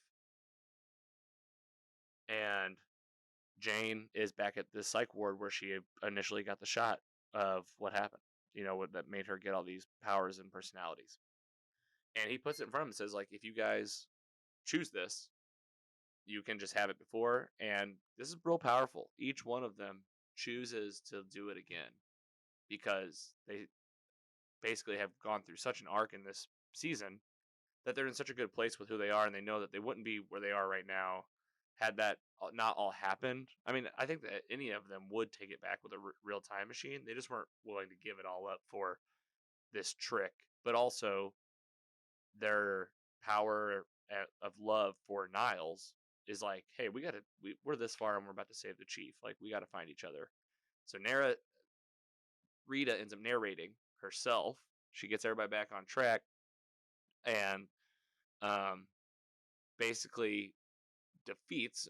You think it's like, oh, she just like kind of figured out something that we've never known before. You can narrate your own story, especially in the white space, and the narrator's pissed. Mr. Nobody's pissed, and he shows up for the big fight. He gets into his stuff, like into his body that he's getting ready to do, and before he even has a chance to do anything, the Doom Patrol kind of makes him feel bad for a minute. They talk to him about he's doing this because he's overcompensating. It's because he's been a failure his whole life, which they have showed us in the show. Like his wife was like wanting to leave him because he wasn't evil enough and doing enough at the Bureau, or the Brotherhood of that was the Brotherhood of Evil, not doing enough at the Brotherhood. So we've seen this, so you kind of, if you're buying it, it's like, wow, this is crazy. Is this how it's going to end? There's a whole episode left after this. We're only on 14. Well, Cyborg blasts Mr. Nobody, and he like blows up right in front of them, and they leave, and you're like, there you go, they won. They're like, is that it? You as a viewer, you know what it feels like when there's like that real season finale moment, and I was just like, we have a whole episode left, so let's see what actually happens. Well, we get it. They're back at the manor. Everything's going well. They're all a team. They're even wearing red and white uniforms. They end up getting called to go fight something. They're like, got an alarm. And they go to fight this robot. And Niles is there leading the charge with them. Like he's on the bus watching. And the Doom Patrol dies from this giant robot. And this happens. What happens here is they're in a loop. It's happening over and over and over. And you as the viewer know, like, it's not over. Something is happening here. So what actually happens is Cyborg jumping on his side for a minute. He ends up having a heart to heart with his dad, sort of, but basically does not love him at the end. He's just like, I can't trust you. You did replace some of my memories just with lies. He goes to help the Doom Patrol. He breaks this loop cycle, and they end up all right back in the white space. They've never even left. Yeah, I know. Like, exhausting. If you're Niles is really getting fed up at this point. Like, he's really been pushed to the max, you can tell. And he says the only thing that could possibly the only reason he would let anybody go is if he tells the truth. And as a viewer, you're thinking, what is the truth? Because he did mention like a woman or a female earlier to Mr. Nobody in the season. So you kind of think like he's going to have to tell finally where this person is that he's kind of alluded to, but not really. Well, it's not that's not the truth, guys. The truth is a real good twist that I did not know. I mean, I'm usually good at calling this stuff before it happens, but he was the reason, not just the person that found the Doom Patrol people, Rita, Cliff, um, Larry, Jane. He was the reason that they even had their accidents. Like he caused them. Ooh, that's how episode 14 ends. Well, it ends with that. He sends the Doom Patrol out of there. Mr. Nobody does. He drops that news on him. Jane goes to punch him and kill Niles. It wasn't Jane. It was one of her other crazier ones. And Mr. Nobody essentially wins. He tells him like, I just got my revenge, and says now you have to live your whole life knowing that you don't have anybody.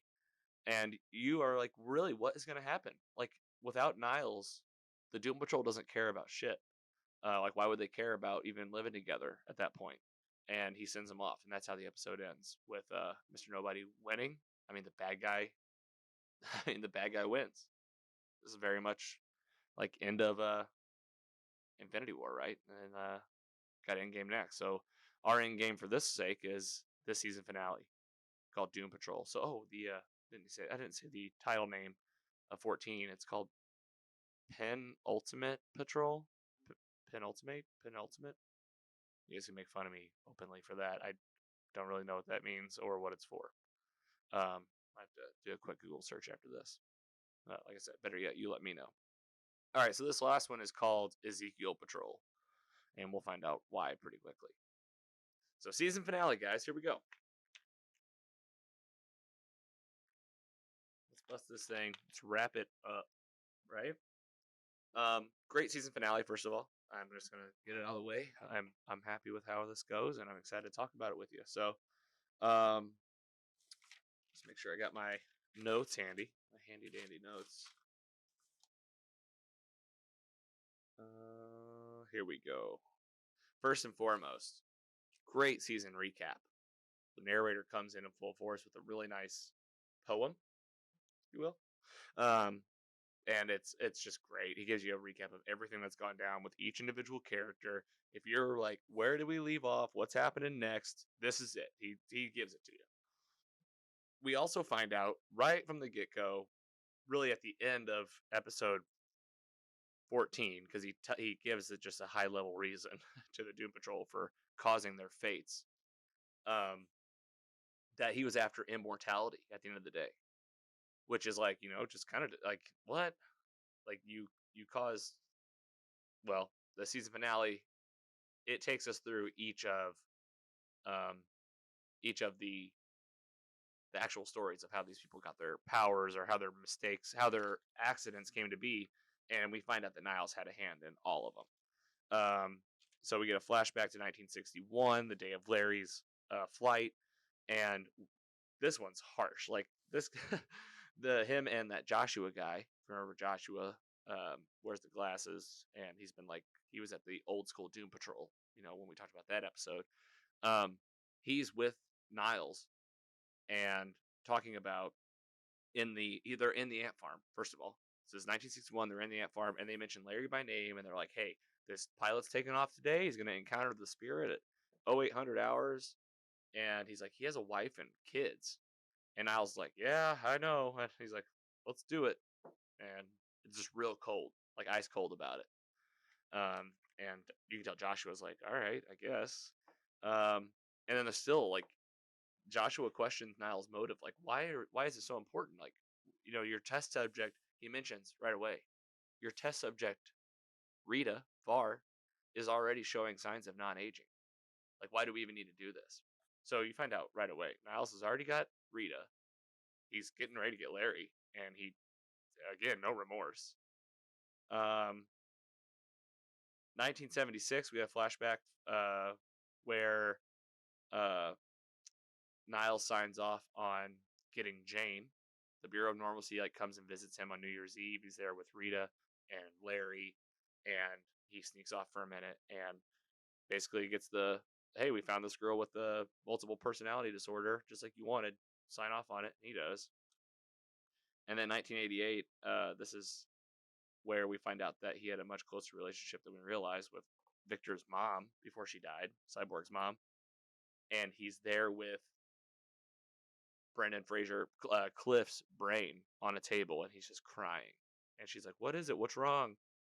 And he says, "Oh, he had a wife and a child." And she's like, "Oh, it's okay." And he's like, "And also, he was supposed to die on the track." And then he says it's gone too far.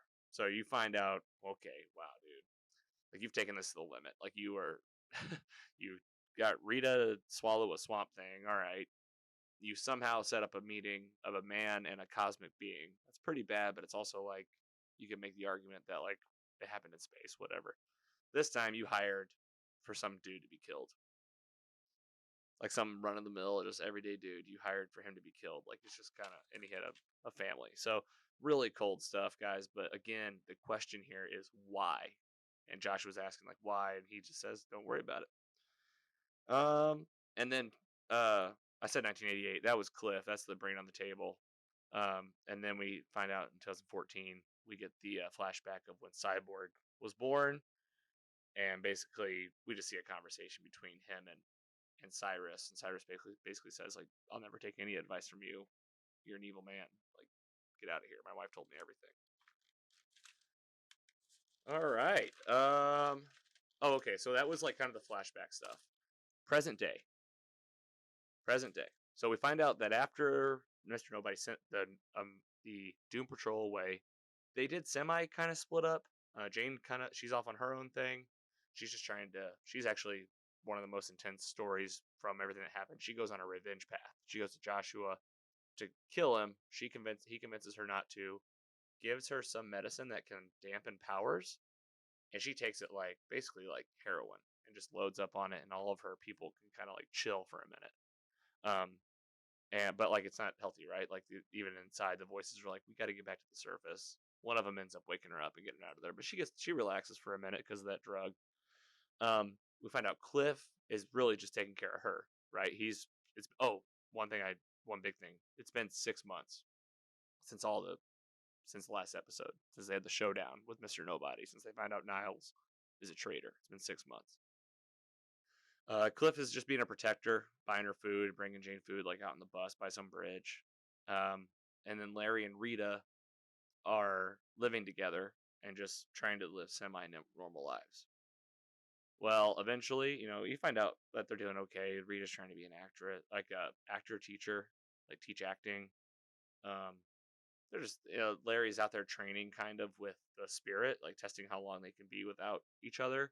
So it was really cool to see like, all right, they didn't just fall apart and go back to, typically in these stories you would see like everybody just goes back to an apartment or something, and it'd be like all this time to get them back together, but it happens really quickly.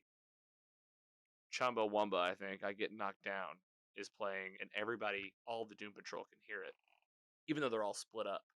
And what happens is it brings them back to the manor, back to Doom Manor. They're all together again for the first time. Cyborg shows up too.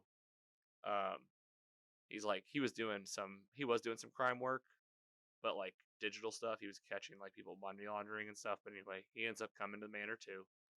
There's Niles sitting there, and he's got a painting in front of him. That's where the music's coming from. The people that do the audio stuff on these shows do a great job. You could actually like just tell it was coming from there. And they cover it up with a blanket so it stops. Here's the takeaway. Niles gets it out of the way. His daughter's been kidnapped, or not kidnapped. His daughter is in jeopardy. One, Niles has a daughter. um, and everything he's been doing in his whole life has been to be alive to protect her because she is powerful. She's this powerful person we've never met, never really even talked about. I don't think. Maybe one of the maybe hinted to.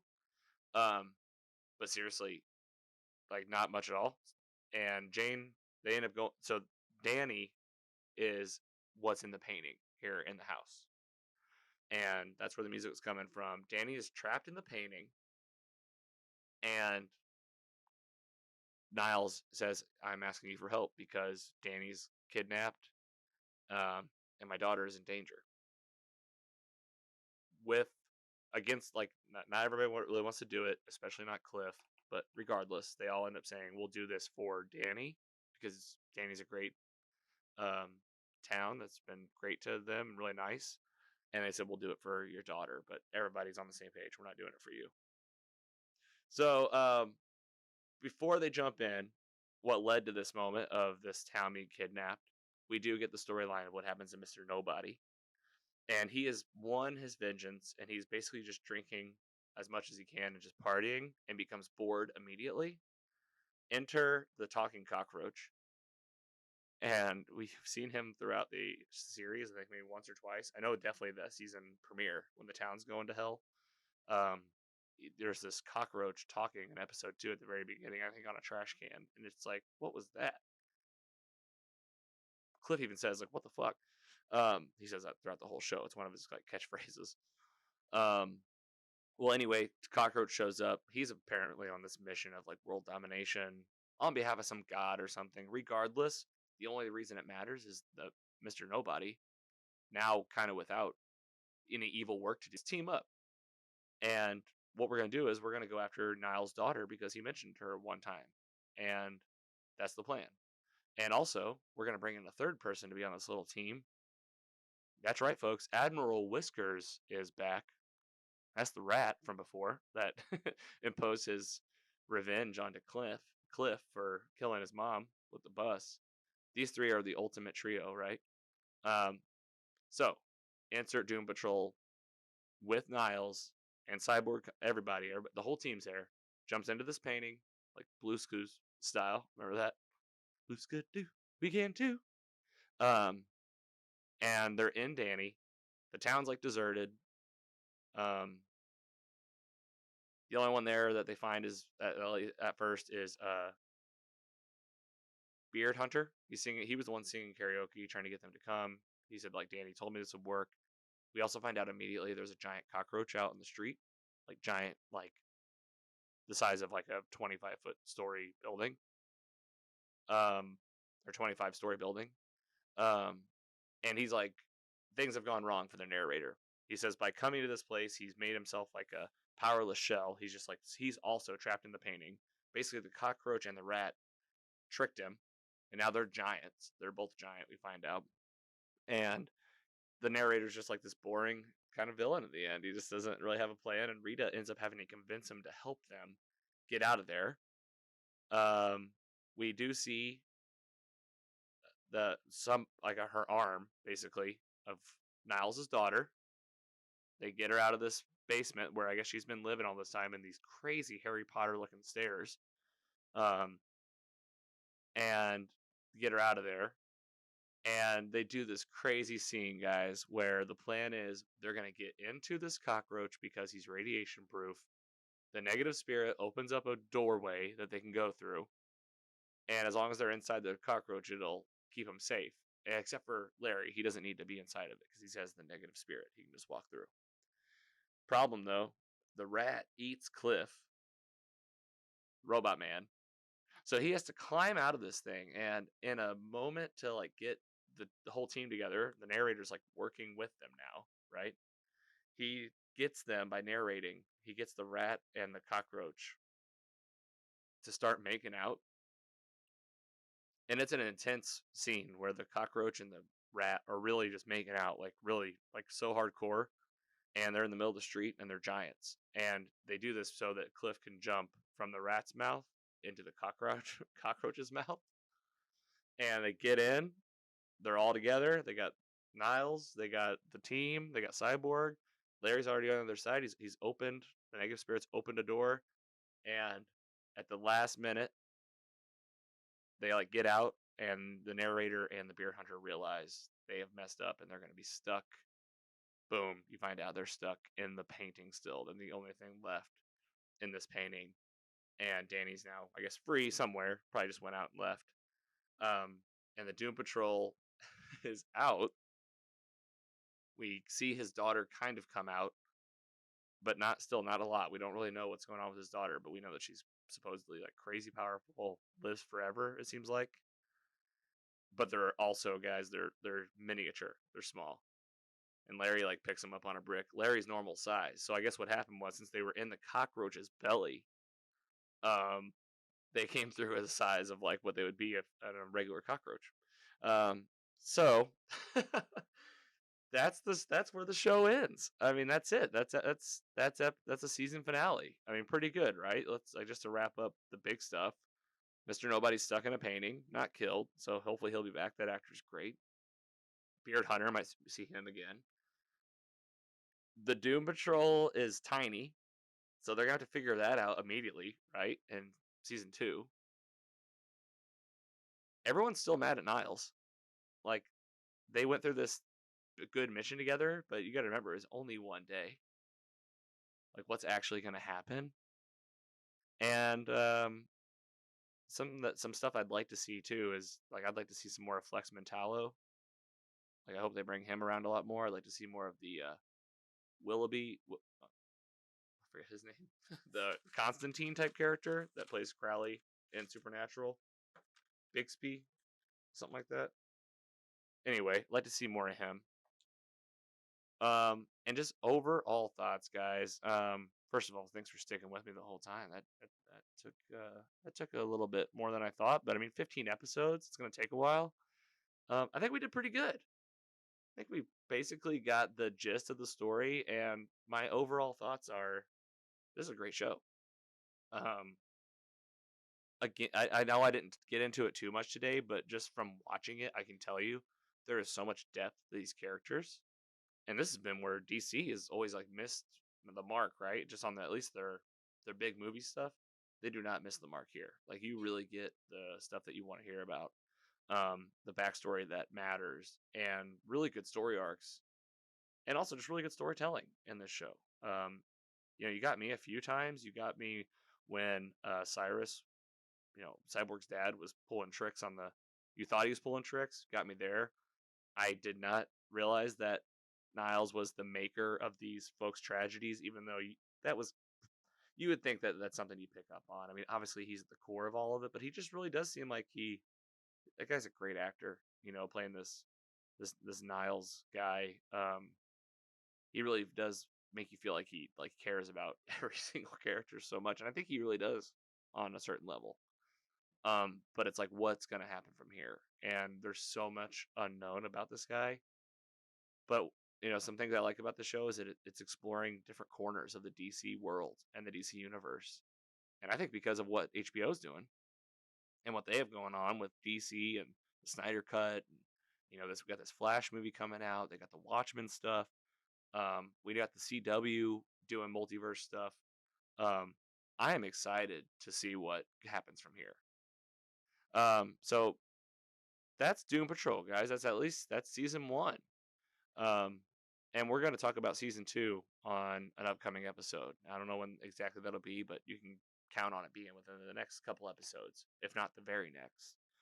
But I'm excited to see what they did in season 2. It's streaming now on HBO Max. If I didn't make that clear, it was a DC universe original, but now it is on HBO Max. Part of this HBO DC world, and I'm really pumped to see where they go.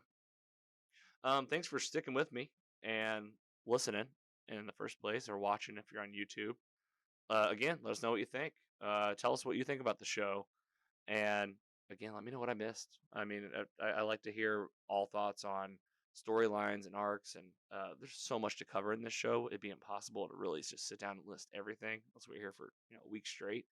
But there's just a lot going on in a good way. Not one of those shows that has too much going on. It's like, what are they gonna throw at you next?